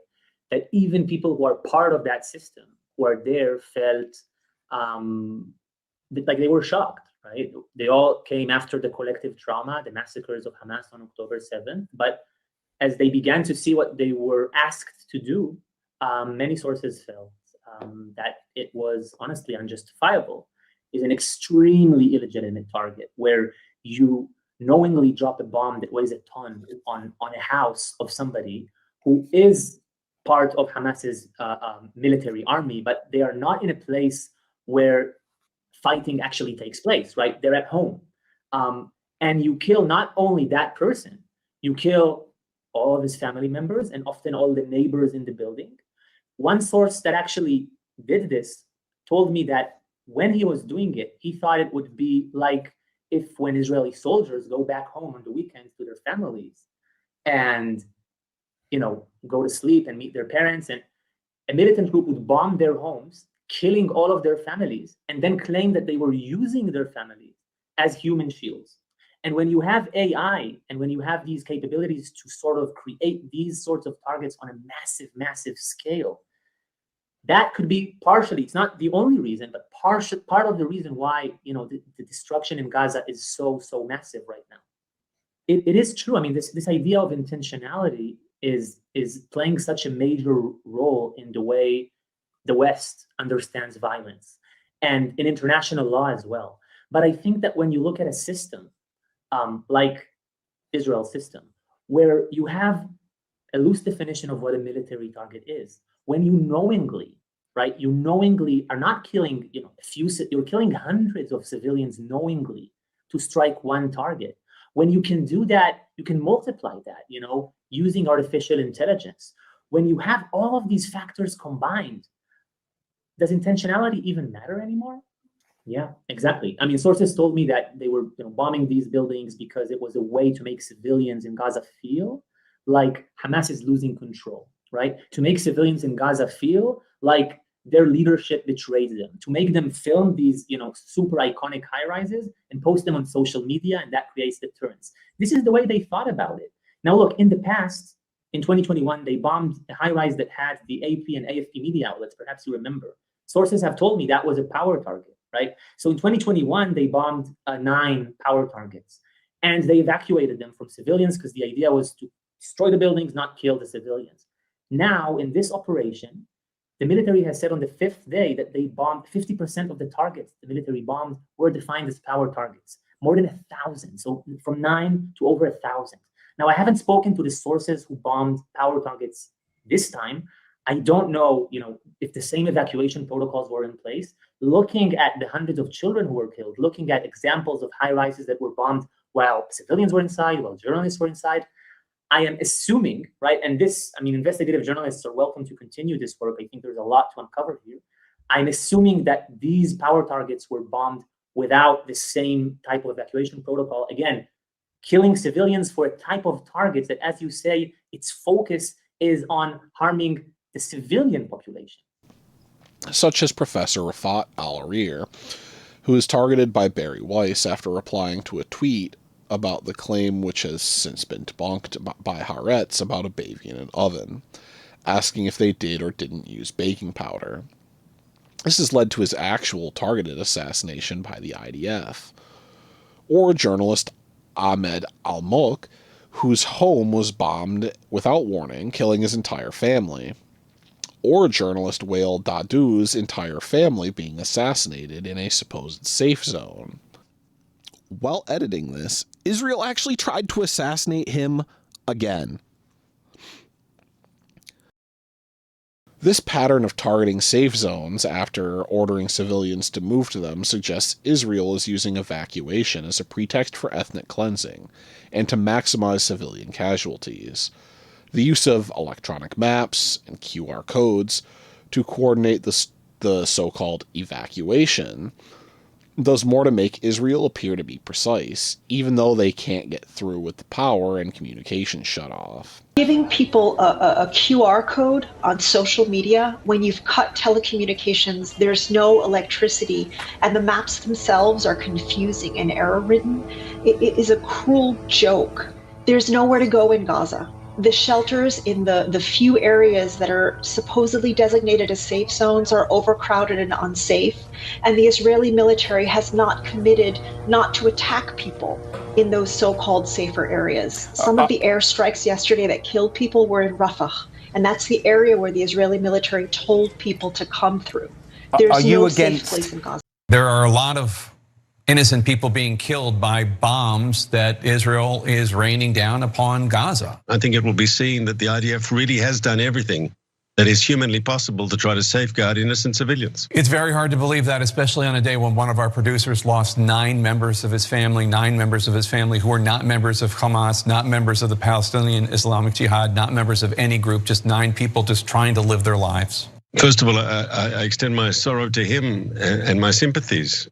But if I saw your report correctly, and please correct me if I say something wrong, that happened in northern Gaza, in Gaza City, where a month ago we already asked all the civilians to leave. And most of them did. If there was like 1,200,000 people there was only a couple of tens of thousands left. And one has to ask, yes, they had ample opportunity to leave. I don't know what happened. I don't have the specific circumstances. I know there's deadly combat going on now in the north, still between these IDF and Hamas terrorists, yes? And we don't want to see anyone caught up in the crossfire, but why didn't they heed the advice and leave the area? You can't blame them. There's now I don't blame them. But you can't, there's fighting in the south now. I've been asking this since October 7th. Where are these people supposed to go? Well, the beheaded and burnt babies stories were debunked. Israel actually killed 93 babies in 2014. And had killed 286 babies as of a month ago. Israel literally made the war propaganda that was too lurid for me to believe about Iraqis leaving incubator babies to die real. Chairman and members of the committee, my name is Nayira, and I just came out of Kuwait.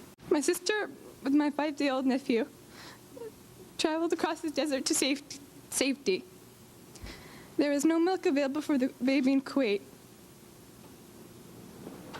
They barely escaped when their car was stuck in the desert sand, and help came from Saudi Arabia. I stayed behind and wanted to do something for my country.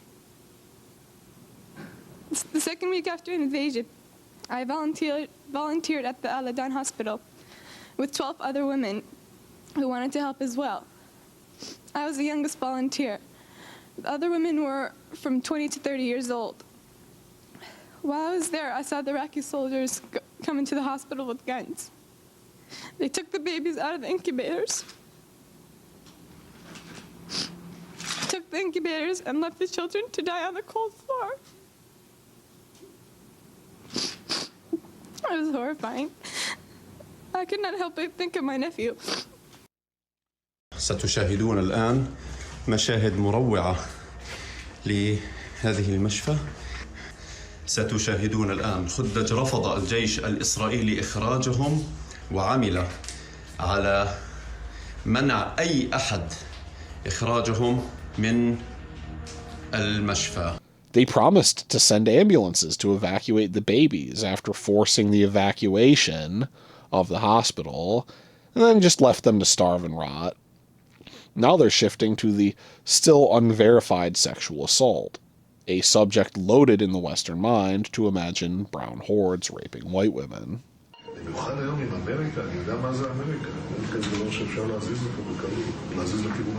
Think about your sister, your mom, your grandma, your friend. When she goes out and doesn't answer her phone, you imagine the worst case scenario and you worry for her. You can't sleep until you get that "I'm home" text and your heart skips a beat. Every time you open the news and hear a story about a woman who went through an unimaginable nightmare, you think about her, worrying sick from the idea that it could have been her, and your heart skips a beat. For Israelis, those stories that we are all so terrified of became the reality on October 7th. Hamas's monstrous terrorists raped, brutally murdered, mutilated, and kidnapped our sisters, moms, grandmas, and friends. And so their phones keep ringing without answer to calls from loved ones whose hearts for the past 43 days have been continuously missing a beat. I say to the women's rights organizations, to the human rights organizations, you've heard of the rape of Israeli women? Horrible atrocities, sexual mutilation? Where the hell are you? I expect all civilized leaders, governments, nations, to speak up against this atrocity. אני אומר מכאן לידידינו בעולם, שלוחצים לסיום מהיר של המלחמה. הדרך היחידה שלנו לסיים את המלחמה, ולסיים אותה במהרה, הוא להפעיל כוח מוחץ נגד החמאס. כוח מוחץ ולהשמיד אותו. אם ידידינו רוצים לעזור בקיצור המלחמה, שזוהי גם המלחמה שלהם נגד הברבריות שמאיימת לשטוף את העולם, הם פשוט צריכים לעמוד איתן לצידנו. ואני אומר להם באנגלית ובכל שפה. This war is a war that is not only between Israel and Hamas.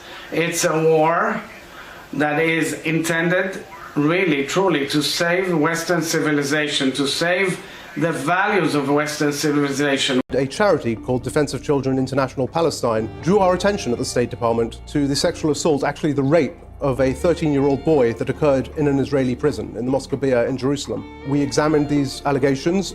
We believed they were credible. We put them to the government of Israel. And you know what happened the next day? The IDF went into the DCIP offices and removed all their computers and declared them a terrorist entity. A CBS News investigation has uncovered a loophole that allows accused and convicted American pedophiles to escape justice by moving to Israel. So Ian Lee has been following this for more than a year, and he traveled to Israel for this investigation. He worked with a group that tracks people accused of sex crimes, which estimates dozens of Americans have used this loophole. The same thing that's going on in the Catholic Church right now around the world, the exact same thing happens in our community.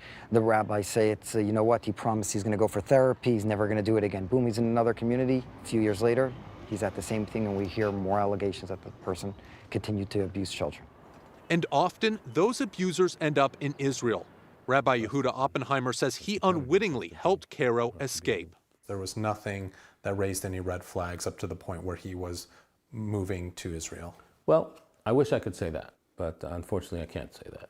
So he had violated his parole, and now they were looking for him. He said that there was something in the past that had happened when he was young, but And nothing had ever happened since. I've changed and I'm a different person now, but you gotta help me. I felt that I could trust him. So I wrote him a letter and he bought a ticket and he left.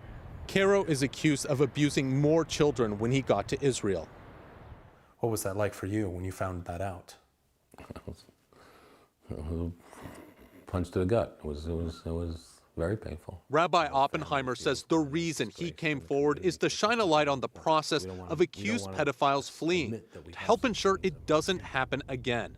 Shauna says the failure begins in the U.S. Why would someone want to help one of these pedophiles escape? Oftentimes there's some sort of community incentive. Either somebody owes them a favor, or someone in the community, let's say an institution, has covered up for them in the past, and they know that if this goes to court, there's a lot of civil liability coming down the line, and it's going to cost a lot of money to a lot of people, and nobody wants to deal with that. Shauna accuses the Israeli police of not prioritizing accused pedophiles on the run. Why do you have to be the ones that do this? Because nobody else is. I don't have any better answer than that. And if you guys weren't doing it? Then nobody would do it. Jewish Community Watch says that is the problem. If American officials don't try to get accused pedophiles from Israel, then they simply escape justice and leave children at risk. So it certainly seems like law enforcement, both here and in Israel, are sort of busy patting themselves on the back on how well they cooperate with one another. But Jewish Community Watch seems to be doing most of that grunt work, that on-the-ground investigating. Why do they say, the group, why do they say more pedophiles aren't being apprehended? So it's very complicated when you leave the United States and go to Israel. First, they say that once these people are wanted, that they need to go to Interpol and have that international arrest warrant put out for them so that the Israeli authorities can then start looking for them. Extradition is expensive, and a lot of these jurisdictions just don't have the money or manpower to really pursue them. And then when you get to the Israeli side, JCW says that they need to be doing more background checks on these people. Sometimes a simple Google search will bring up, especially if it's an Interpol arrest warrant, will bring that up, and so that they can then know this person is dangerous, they should not be let in, or if there is an arrest warrant out for them, that they need to go and pick them up. And JCW says that there just isn't the priority to go and pick these people up, that the police don't have the resources there to go and look for these people as well. So it really does fall on JCW to track them from the United States to Israel. That's unbelievable.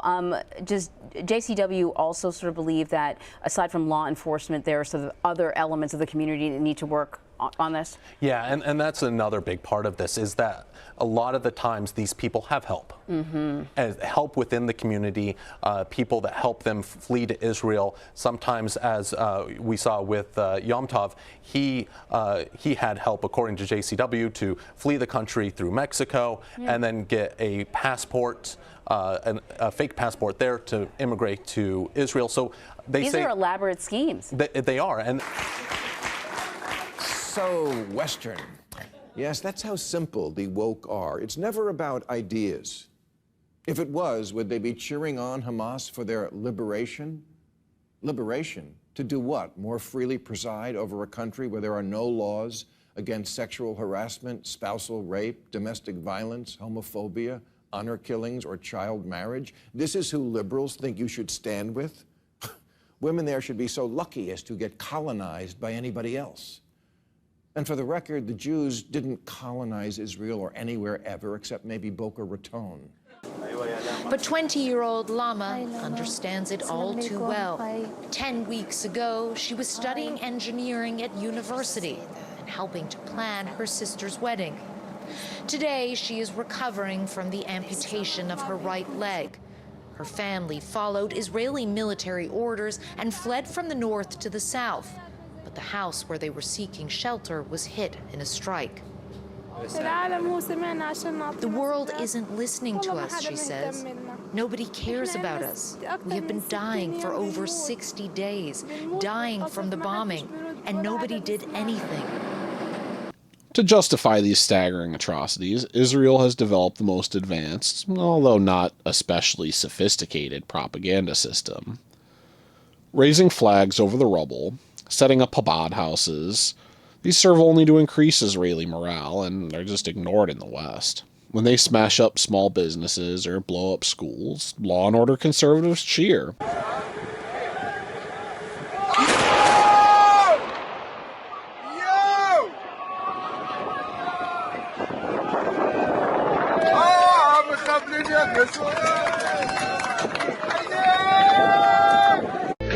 תכין לי עוד ערכה, הפעם ב5,000. ונורק מנגינה, 250 שקלים. אוקיי, חדש בקופסה, סטוקי, אצלי רק סטוקי. פה מזכרת לילד, 740. הכל סטוק. Here you see troops setting fire to food and aid, and this is in Shajaya, which is a neighborhood in Gaza.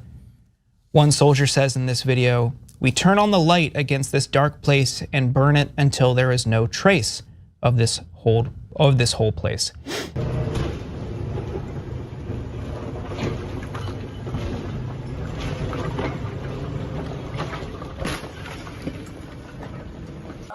The Deir al-Balach cemetery has no space left, and a mass grave is now being dug. We're told all of the dead here were displaced families who'd already fled from their homes, seeking safety.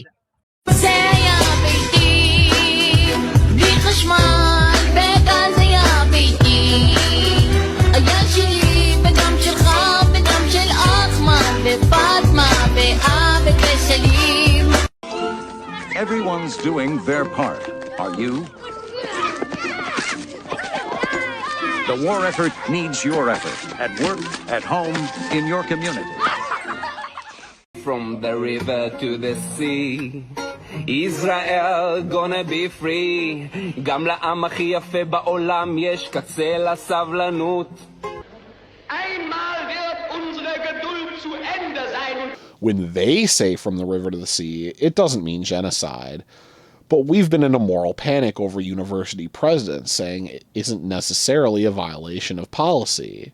The premise of the question was just nonsense, right? The premise of the question is that intifada, which essentially means uprising, is the equivalent of an attempt at genocide at Jews. Intifada is actually a term that has been used even in uprising against Arab governments.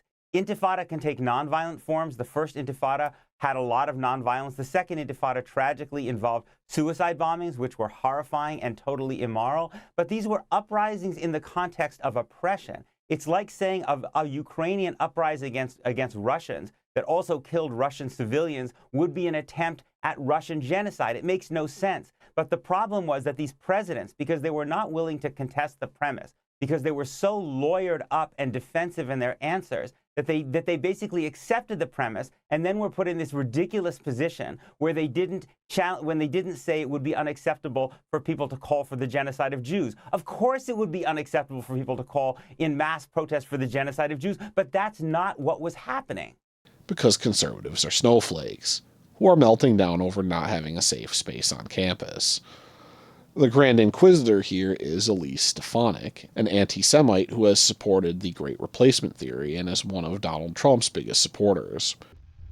Yes or no? Calling for the genocide of Jews does not constitute bullying and harassment? I have not heard calling for the genocide for Jews on our campus. But you've heard chants for intifada.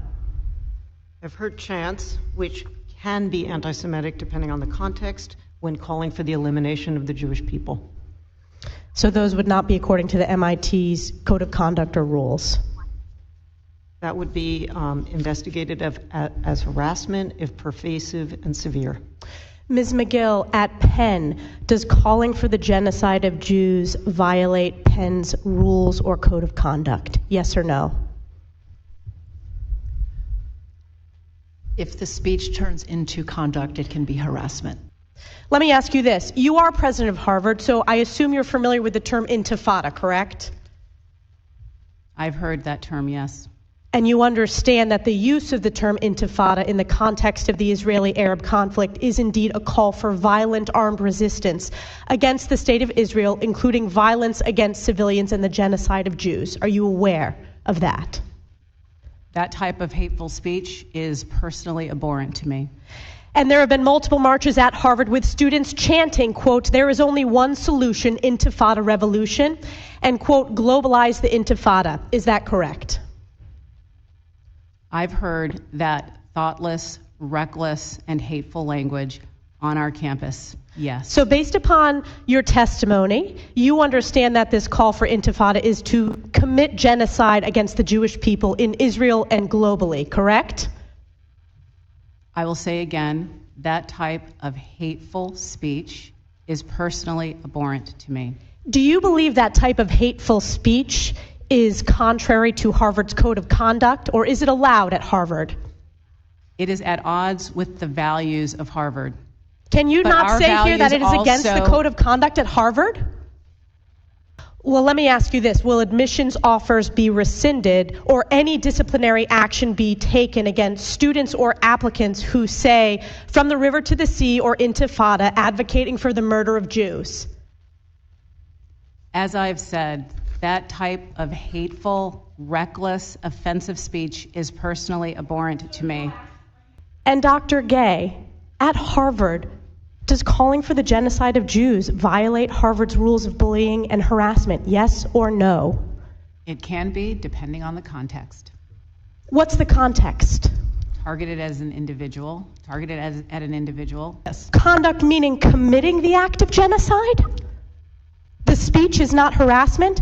This is unacceptable, Ms. McGill. I'm going to give you one more opportunity for the world to see your answer.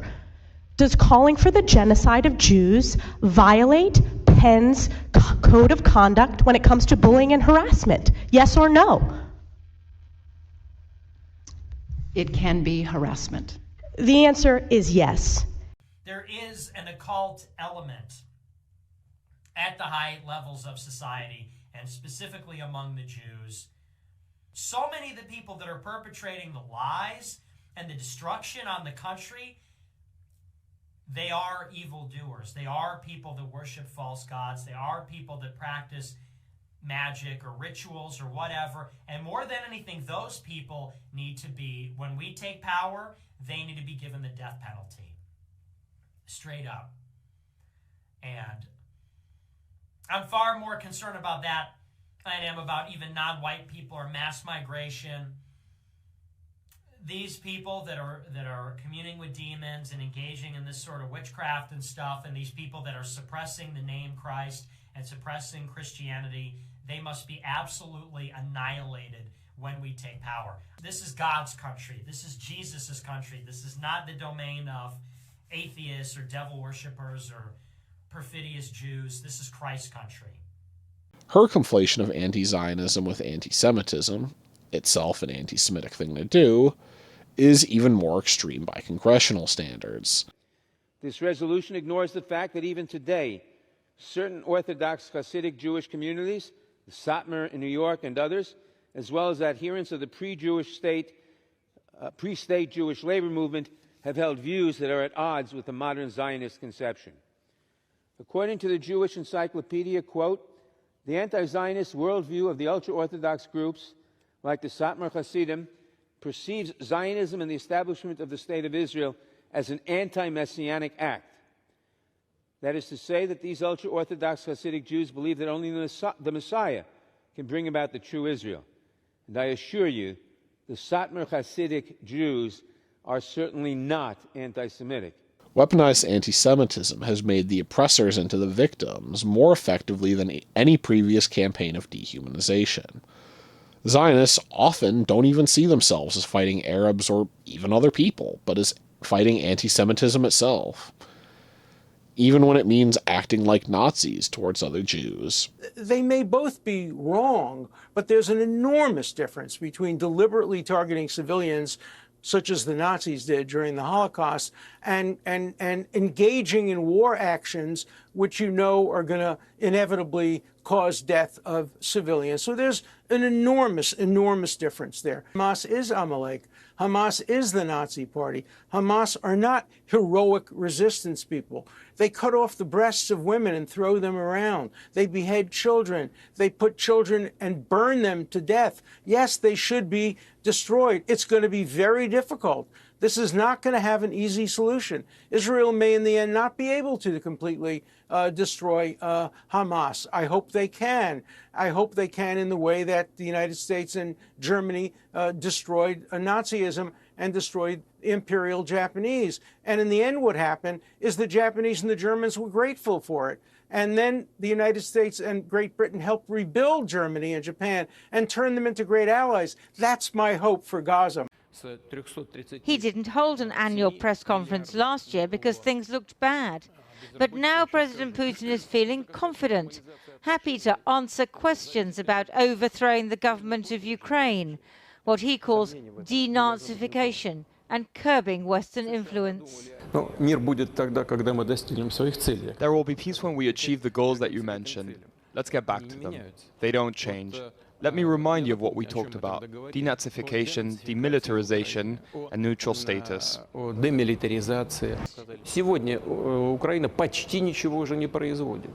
Today, Ukraine produces almost nothing.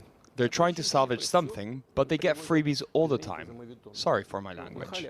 But those freebies will end someday. Little by little, this is coming to an end.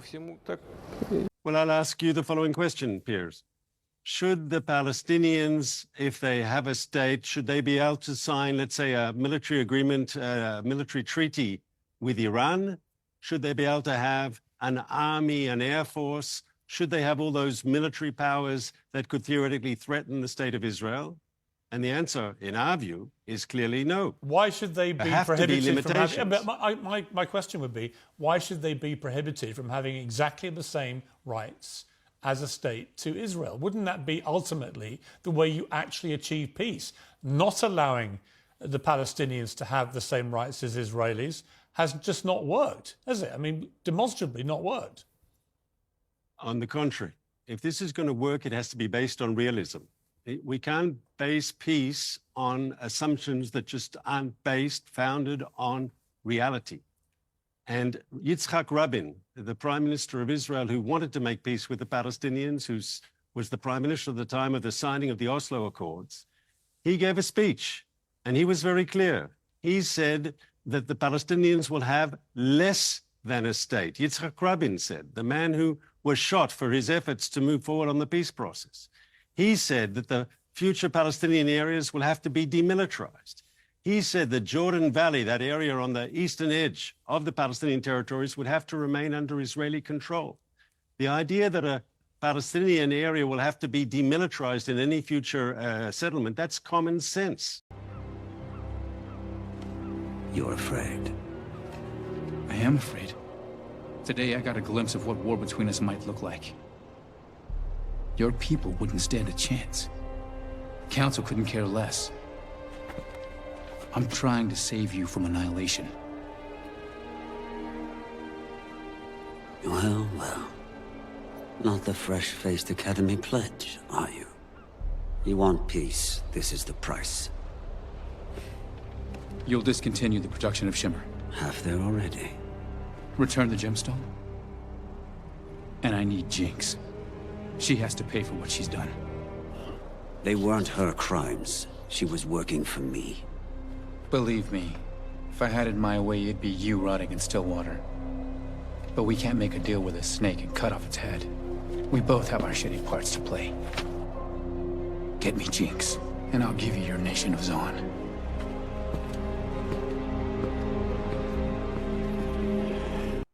Well, I don't know how you can have a ceasefire, permanent ceasefire, with an organization like Hamas. People who are calling for a ceasefire now do not understand Hamas. That is not possible. The Israeli people will vote for a two-state solution if the circumstances are right.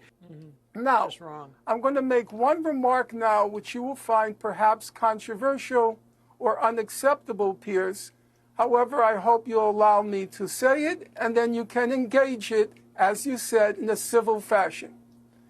You say that the actions of Hamas have disqualified it from any participation in a peaceful settlement. Now, I am not going to make any brief for Hamas. It's for the people of Palestine to decide who should be their leaders, who should represent them.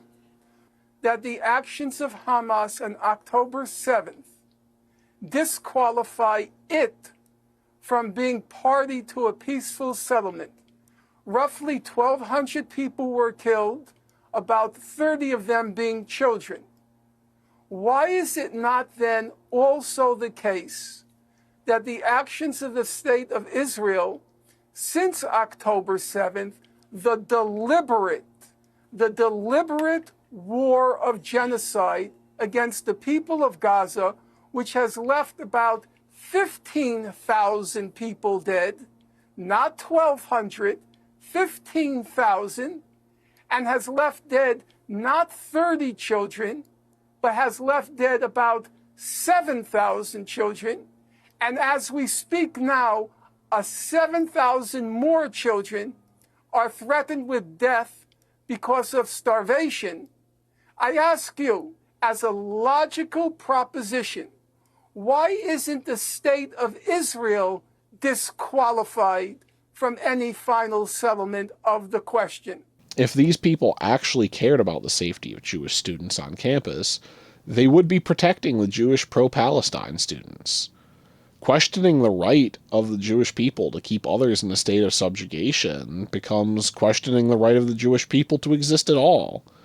There's a reason the first question is, do you think Israel has the right to defend itself? And the second is, do you condemn Hamas?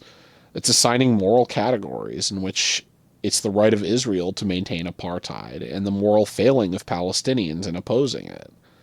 That's why the line, most Jews killed since the Holocaust, is so important.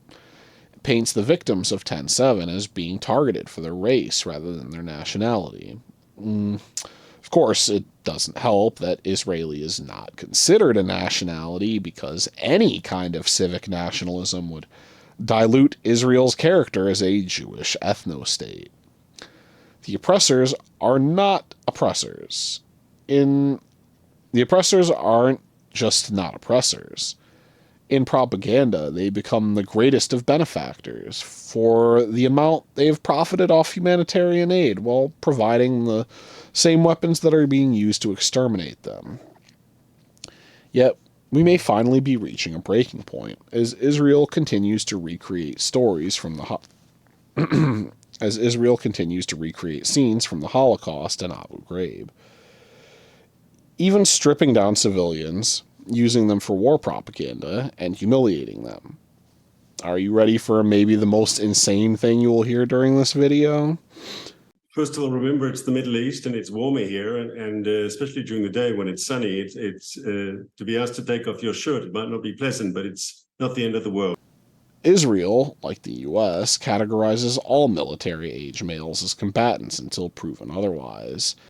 هذه الجريمة التي ارتكبها الاحتلال بحق مستشفى كمال عدوان، لكن شاهد هان حجم الإجرام بحق المصابين. هذا الجثمان أحد المصابين الذين كانوا داخل المستشفى. الجرافة خبطت عليه ومشت. الجرافة خبطت عليه ومشت. مش قادرين نوصف المشهد. جثامين بالعشرات. الجرافات خبطت عليهم ومشت. كلهن جثامين. لا نستطيع تحمل الرائحة هنا في المكان.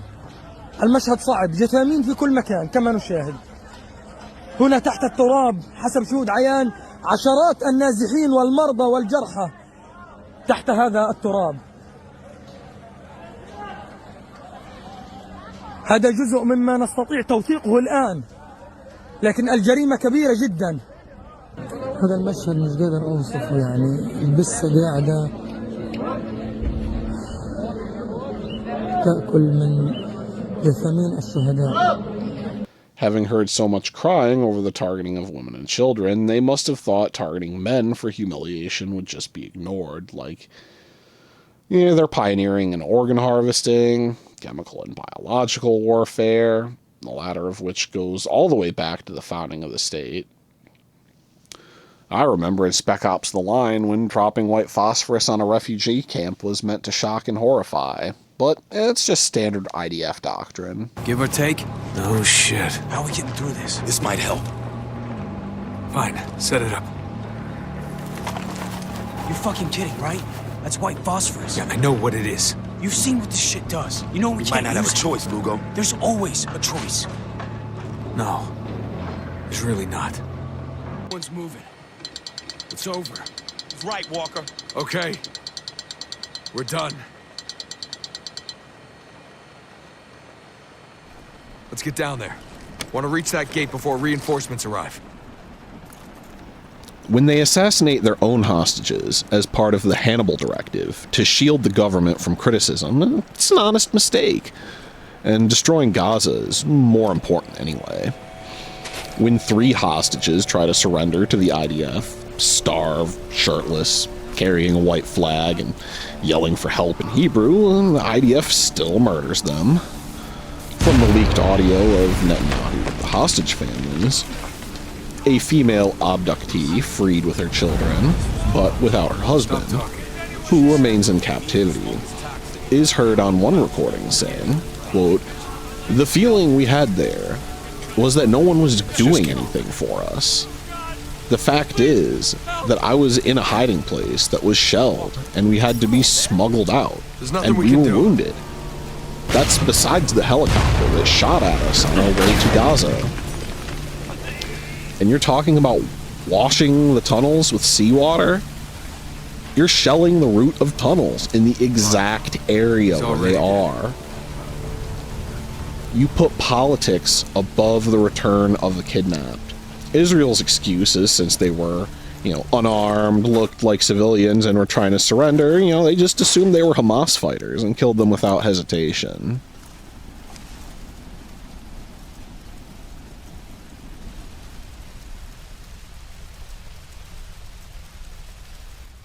Why?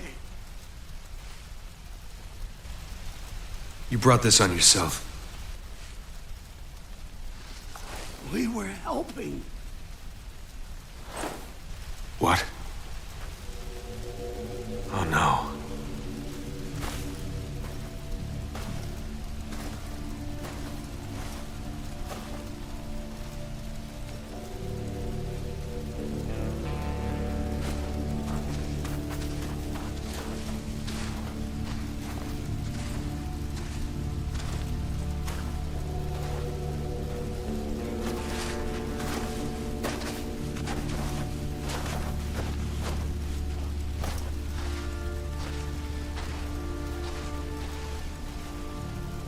Are those civilians? Where'd they come from? There's no camp here. They took them from the nest. That hotel back at the storm wall? No, those can't be the civvies that got kidnapped. It's not possible. Yeah, it is. That's why Gould stormed this place. He didn't want the gate. He was trying to rescue his people. This is your fault, goddammit! Stop right there, Hugo. What it is, he wouldn't listen! He didn't have a choice! He turned us into fucking killers! That's enough, Sergeant! No! I told you so! No! We need to keep moving. What?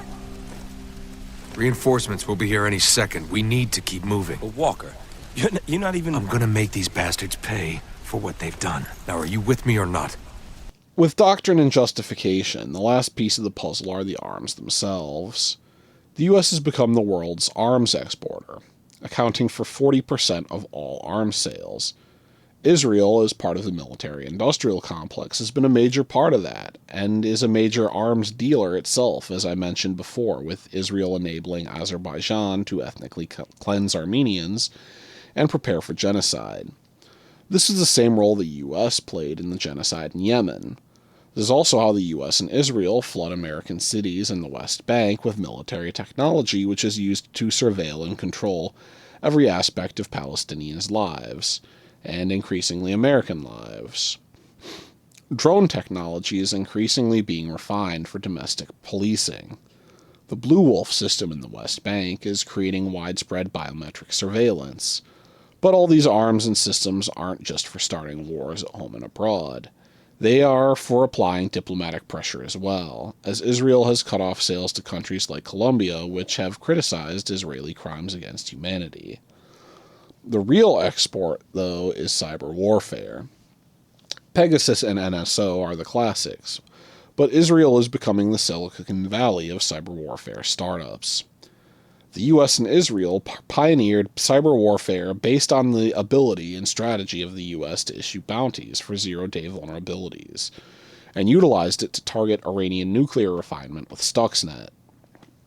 Like the NSA using phones for the JSOC targeted killing program, Israel uses cyber warfare to target phones, to create assassination targets, such as their use of Pegasus to murder Jamal Khashoggi's wife. These experimental arms and systems are marketed as battle-tested and highly precise. Also known as Legion, attacked in Combat District 17 and has been repelled by our nation's unmanned combat units, the great and powerful juggernauts. And this blow delivered to their forces came at minimal cost. Thanks to our advanced, ethically responsible drone units, our nation has suffered 0 human fatalities. Has changed.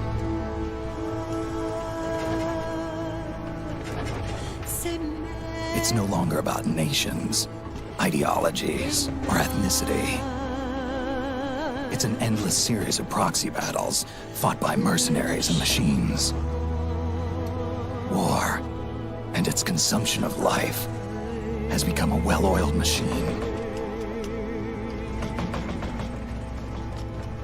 War has changed.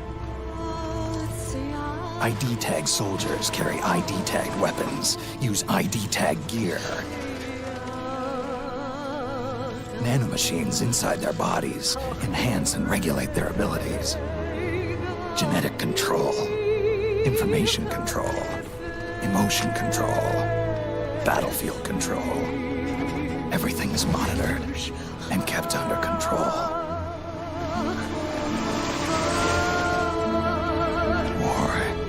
Has changed. The age of deterrence has become the age of control. All in the name of averting catastrophe from weapons of mass destruction. And he who controls the battlefield controls history.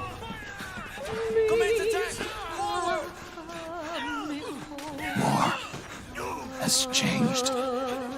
When the battlefield is under total control, war becomes routine. Part 3, where we're going. Piltover, the land of progress, equality, innovation. I know it sounds impossible, but when have we ever let that stop us?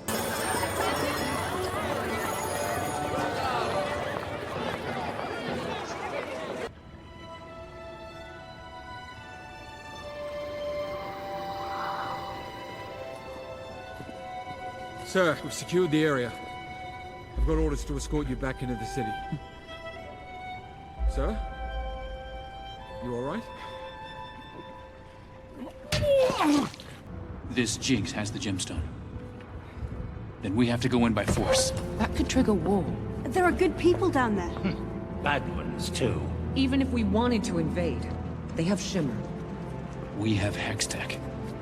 What happened to you? We've been talking about talking for weeks now. They're still cleaning the blood off the bridge. When do we say enough is enough? Jace, you don't know war. I do. It must be our last resort. There may be a diplomatic solution. She's right. Want to make Silco pay for what he's done? I could have you arrested. You guys really like to bandy that threat around. You ever been to Stillwater? No. So you just wave an arm, have someone dragged off, don't bother to find out what it does to someone being stuffed in a stone box for weeks or months or even years? Yeah. I want to make Silco pay. I want in. There is no in. You heard the council. Fuck the council. You said you were tired of doing nothing. That's the only sensible thing that came out of anyone's mouth tonight. I'm not a vigilante. No. You're a victim.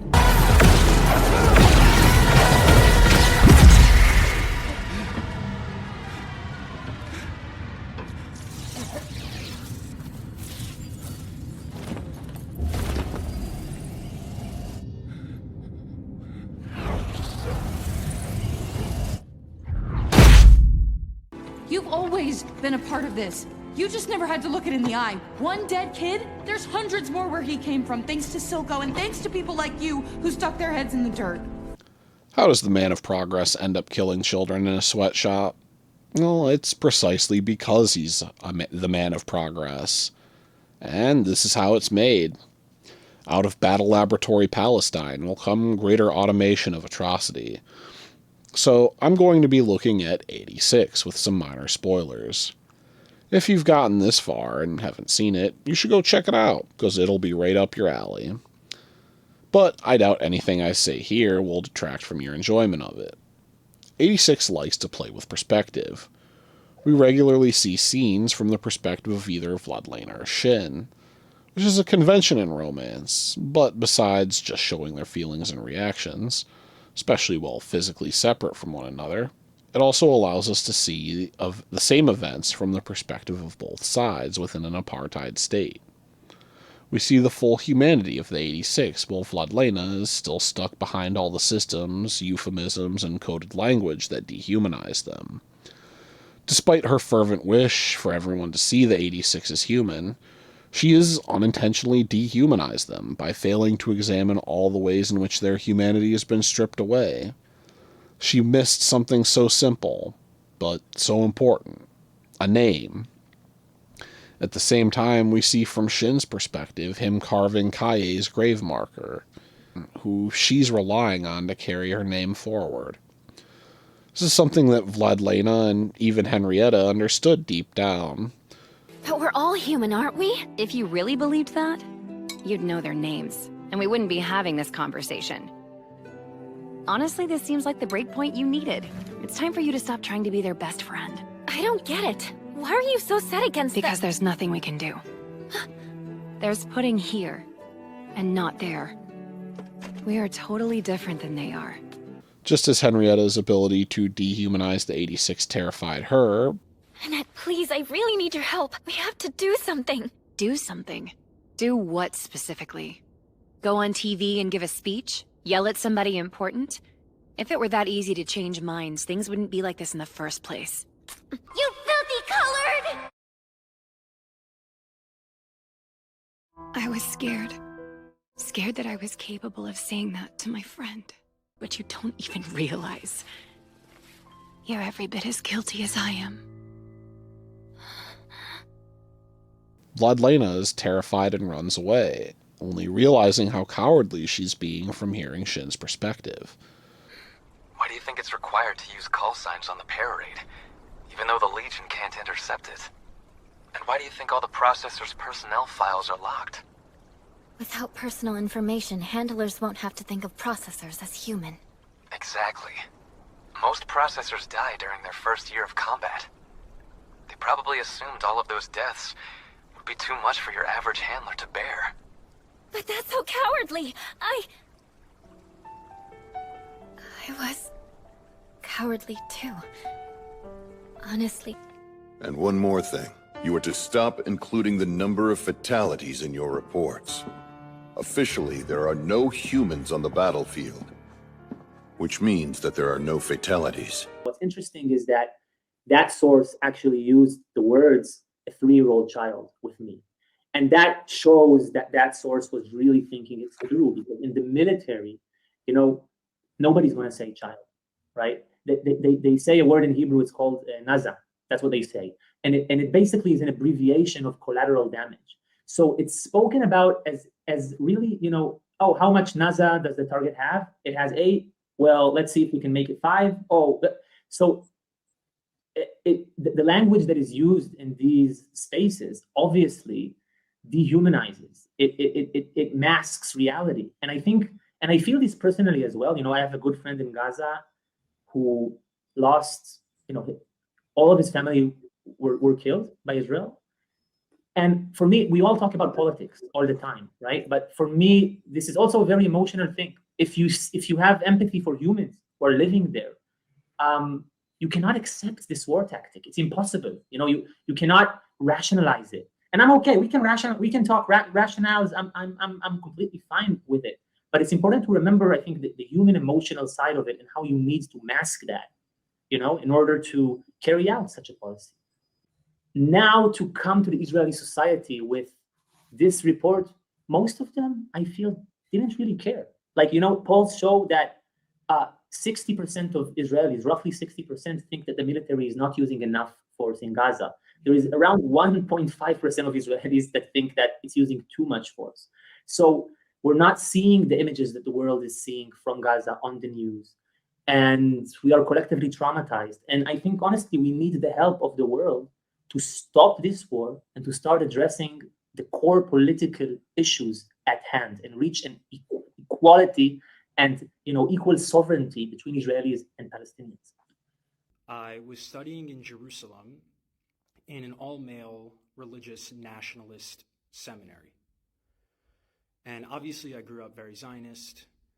And while I was there, I started having questions about the entire population that existed beyond these walls. And as part of my program, there were individuals who were doing this interesting program where folks actually met Palestinians and heard some of their perspectives. And for me, I had heard some good things about that program, and some of the things that they were saying were interesting and appealing, so I decided to go to that program.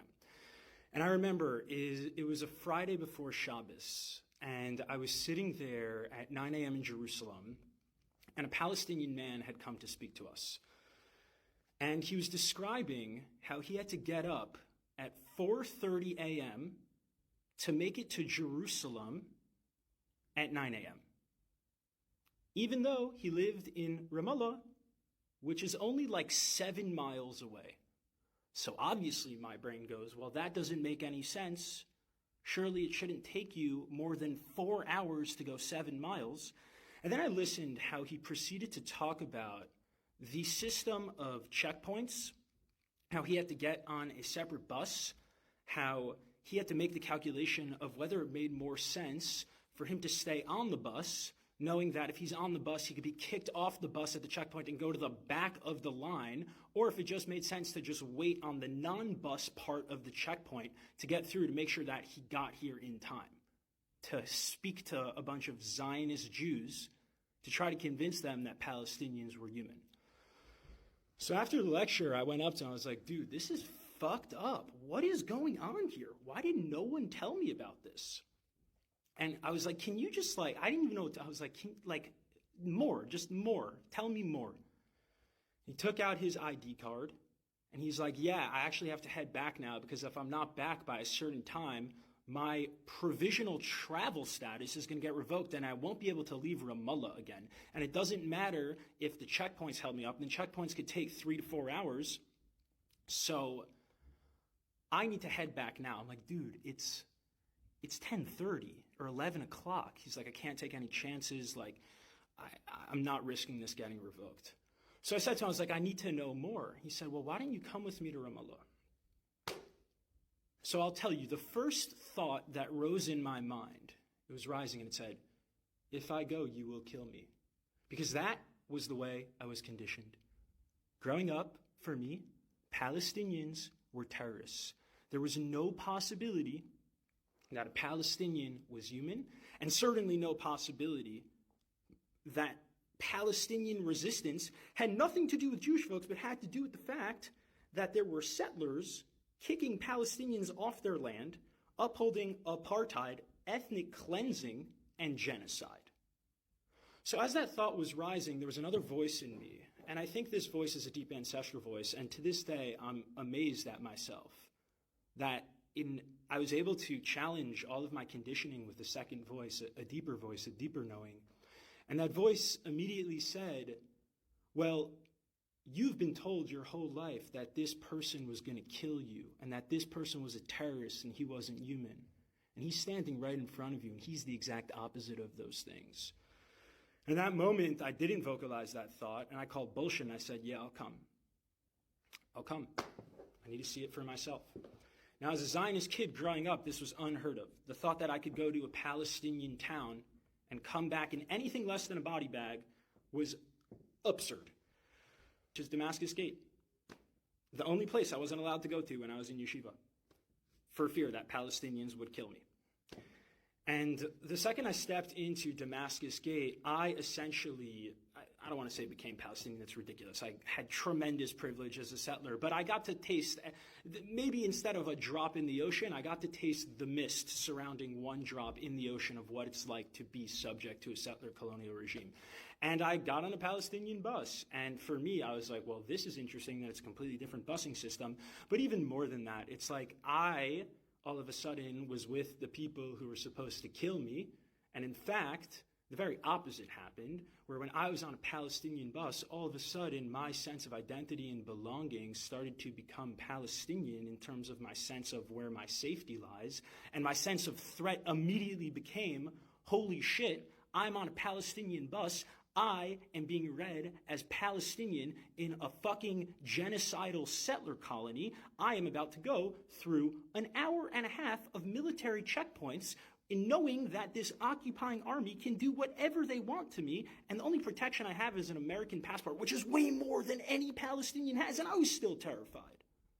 And I remember just going through the Columbia checkpoint, IDF soldiers coming on, harassing us. And I remember going into the Columbia checkpoint and being on the inside of the wall and seeing the beautiful graffiti and seeing that there was a graffiti of someone, a kid with a slingshot. And my Jewish brain at the time said, wow, this is amazing. The Quran and the Torah are so similar. They also have an image of King David with a slingshot. And then after that, the bus kept going, and the slingshot was pointed at an IDF soldier. And that's when it started to crumble for me, where I said, wait a second, who's who here? Who's David and who's Goliath? These are the same rocks that my ancestors used to resist oppression.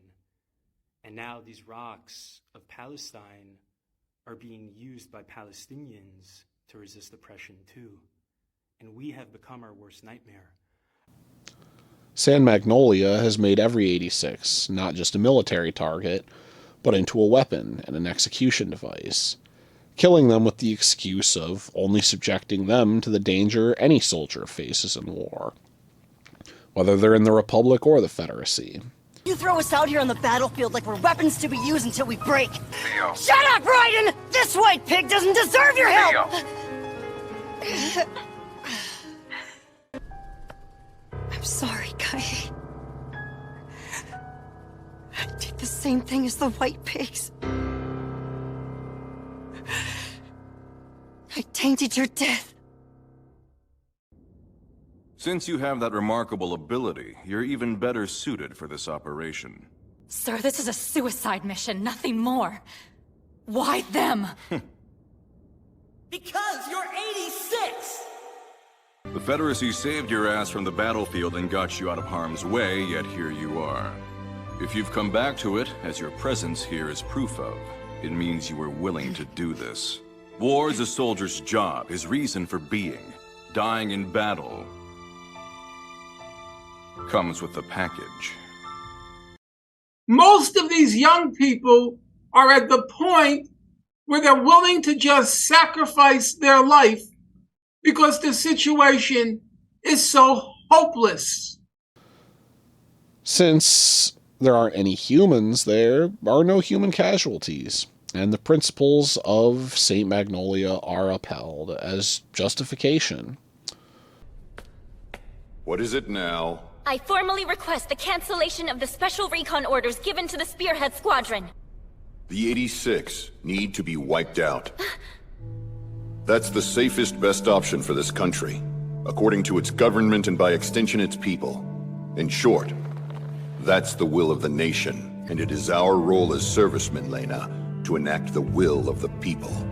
According to the most recent polls, 60% of Israelis believe, Jewish Israelis, 60% of Jewish Israelis believe that Israel is not using sufficient force in Gaza.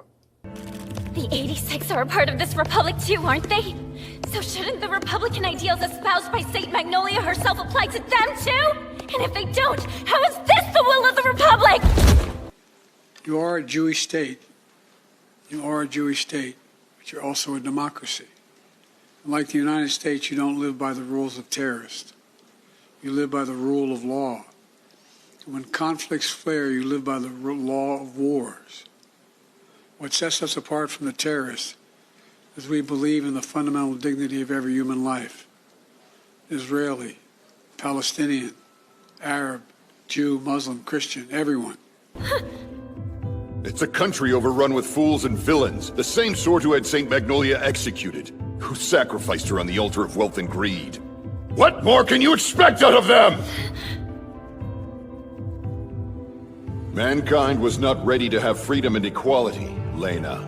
And I personally don't think that we're ever going to be ready. That's nothing more than an empty excuse to try to justify your despair. You know it's wrong to just sit back and let this happen. Hope and despair are one and the same. You want something that you cannot have. They're two names for two sides of the same coin.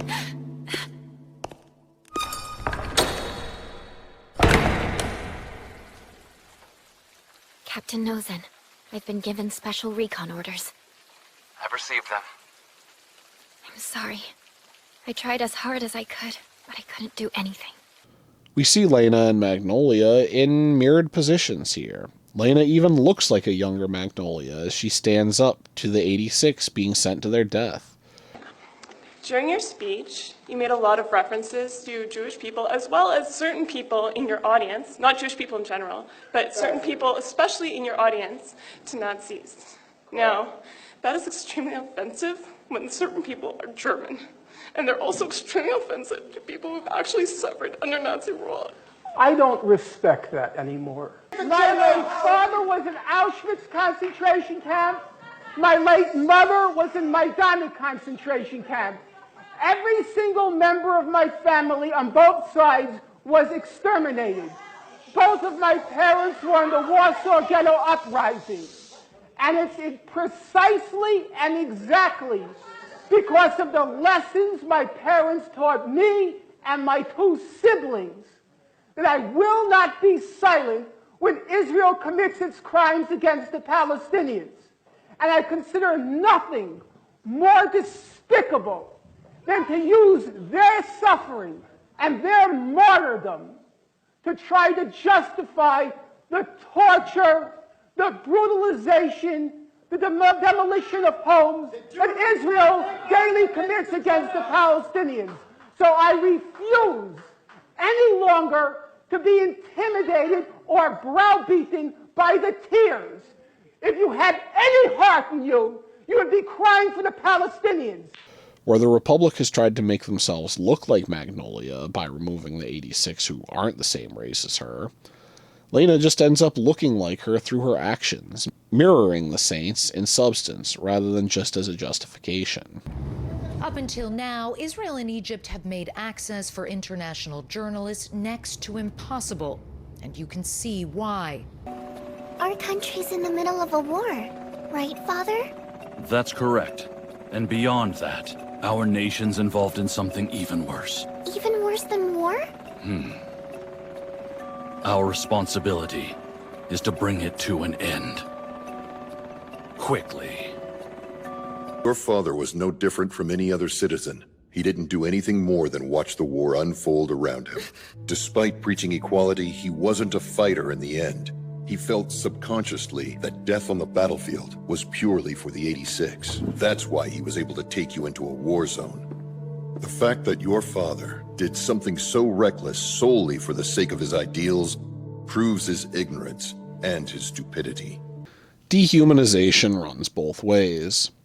Though the 86 see their oppressors as more human than the other way around, even the 86's spearhead squadron that had positive experiences still have to struggle with their hatred of the Alba. I did the same thing as the white pigs. I tainted your death. And the next group will be awaiting their executions. So we're not making you fight to protect us. We're making you fight to kill you? But that's nothing but slaughter! I've been out here long enough to know that I've seen a lot of kids go out on their final march. In Alba. Just like you. My wife was in 86, though. When they were coming to take my wife and daughter, I dyed my hair and went with them. Before every squad goes out on their special recon mission, I let them know I'm in Alba. I tell them that they're free to hate us, that they can even kill me if it'll make them feel better. But nobody ever takes me up on that. Even if hatred doesn't come out in what they say, It may come out in how they say it. Why'd you have to go and tell her? Because you regretted it, right? Not what you said, but how you said it. Our campus anti-Semitism hearings and this scene show how important it is to control the language that is allowed to be used. The news you see every morning isn't true. People are dying. We can lose dozens of lives in a single battle. Yeah, but they're not actually humans, are they? Just humanoid pigs that fail to evolve. The only ones who risk their lives in battle are the ones we've robbed of their rights. The people we now call 86. You can't do this, Major! I warned you in advance! You can't say anything that makes it sound like you've sided with them! Instructor. The 86 look human but aren't! I won't allow you to misinform my students! That education is the solution for anti-Semitism, yet your educational institution, under your leadership and previous leaders, is seething with hateful and threatening anti-Semitic demonstrations. But these are only, as I mentioned, these are only against the Jewish students, no one else. Just Jews. Yeah, but they're not actually humans, are they? Just humanoid pigs that fail to evolve. It's targeted at Jewish students, Jewish individuals. Do you understand your testimony is dehumanizing them? Do you understand that dehumanization is part of anti-Semitism? The Republic was facing an inhuman enemy that dehumanized them. Weapons unleashed by the militarism of the Empire of Gilead. In the fall of the Empire, the Legion was left with no orders but to destroy. It's because this is all I have left. Everything I loved is gone. Now it's just war. The battlefield that smolders in my veins. It burns my soul to ash. So only the hollow flames of war remain and will till there's nothing left of me. The Republic assumes that the 86 and Empire have failed to evolve, when it is they who have failed to evolve. The Legion surpassed their limitations by harvesting the brains of the dead, while the Republic remained stagnant, more afraid of the 86, whom they exploited to the point of working to death, leaving behind a society of children disconnected from the past and future. The 1,500 young men who burst the gates of Gaza, they were born into a concentration camp. They lived for 2 decades in a concentration camp. They had no past, they had no present, they had no future, they had no jobs. Half of them, according to humanitarian organizations, suffered from what's called severe food insecurity. And then on top of that, as I'm sure you know, Pierce, because you keep up with the news, periodically Israel goes into Gaza and it mows the lawn. And you know what mows the lawn means. It means a high-tech massacre in Gaza. At birth, an Israeli land, air, and sea blockade has affected every aspect of his or her life, from food to health and education. At the age of 2, the child would have lived through 23 days of devastating air and ground attacks. Nearly 1,400 Palestinians were killed during Israel's Operation Cast Lead. 320 were children. Then in 2012, when the child would be 5 years old, they would have survived an 8-day assault that killed more than 80 people, most of them women and children. At age 7, the child would have endured a 50-day Israeli onslaught. At least 2,310 Palestinians were killed in 2014. 551 were children. As a young teenager, he or she would have witnessed the aftermath of Israeli attacks that lasted 11 days. 260 Palestinians were killed, 67 were children. And now, another war on Gaza, this one far worse than any other. At age 16 today, an average Palestinian child is living through what's been described as genocide. 60 days of war in which more than 16,248 people have been killed, more than 7,112 of them children. I gotta ask, does this place bring back any memories for you? No. My parents were born in Gilead, but this is the first time I've ever been here. I don't really remember my parents at all, let alone anything about the country they're from. What about you? Well, some real distant ancestors of mine were Gileadian, I think. Even in a completely different country and culture, school's pretty much the same. You can't just do that to a textbook. Why do I feel so guilty? We've got no use for books we can't read.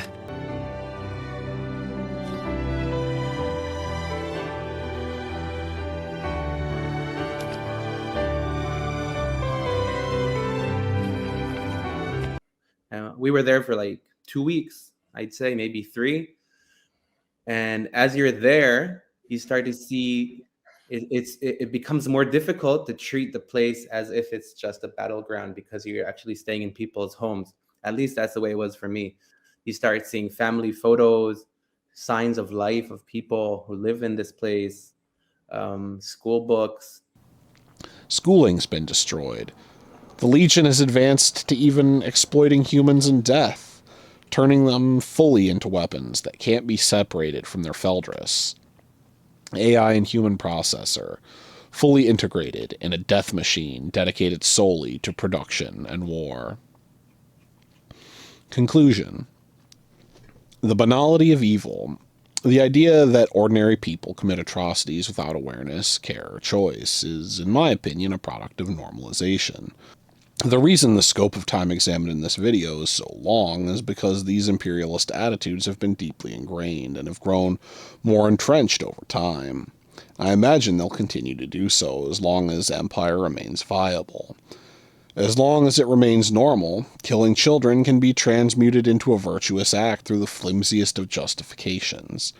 And one time we had this, and there were 2 kids who were, gotta be, from my memory, at least like the maximum 8, maybe 7, 8-year-olds, and they touched the fence. I don't know what they were doing there.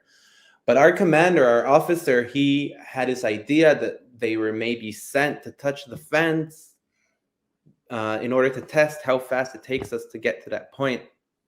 And therefore, in order to kind of ruin their idea or their scheme, we will arrest these kids so they know not to try to think about doing anything funny, you know. So basically, we had a reason why to arrest these kids for touching the fence. And I was sent to arrest these 2 kids and put them in a military jeep and drive up to our base and put them in this little room. And it made sense for a second. And then I was holding these 2 kids, brothers maybe, or friends, and closing the jeep. And they were crying, terrified, holding each other. And they were looking at me, and they were terrified for me. You know, and I'm a good guy. Why would anybody be so terrified for me, a 7-year-old? And then I realized I'm kidnapping these kids. You know, there was some kind of military logic for a second there. Why? And then you see what you're doing. But what we've been saying for a long time is it's been indiscriminate. When UNICEF calls this a war on children, we don't do that lightly. We do that because twice the number of children are being killed here as a percentage as previous conflicts. That's because of the density, and that's because of a disregard, whether it's safe zones that aren't safe, or indiscriminate nature of bombing, or simply disproportionality. And that's why we're seeing 6,000 to 7,000 children being killed, rising every day. A society refusing or neglecting to save its children because there's no benefit to doing so is that which ultimately benefits no one.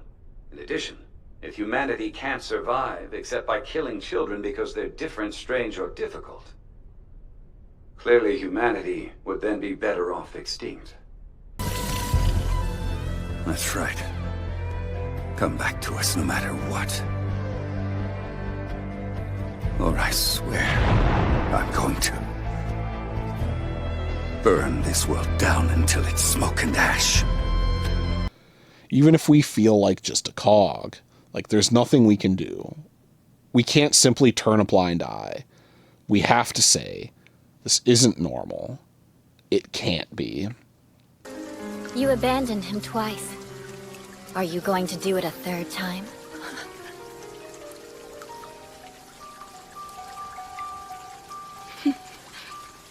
You're the devil. That's right, Officer Penrose.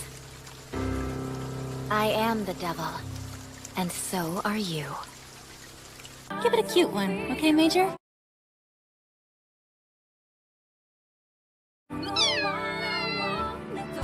Even if I'm going to fail and die, I will fight until that moment comes. alternative. The ones who did the same. Those who truly believed that I could do the same. I'll never be able to face them.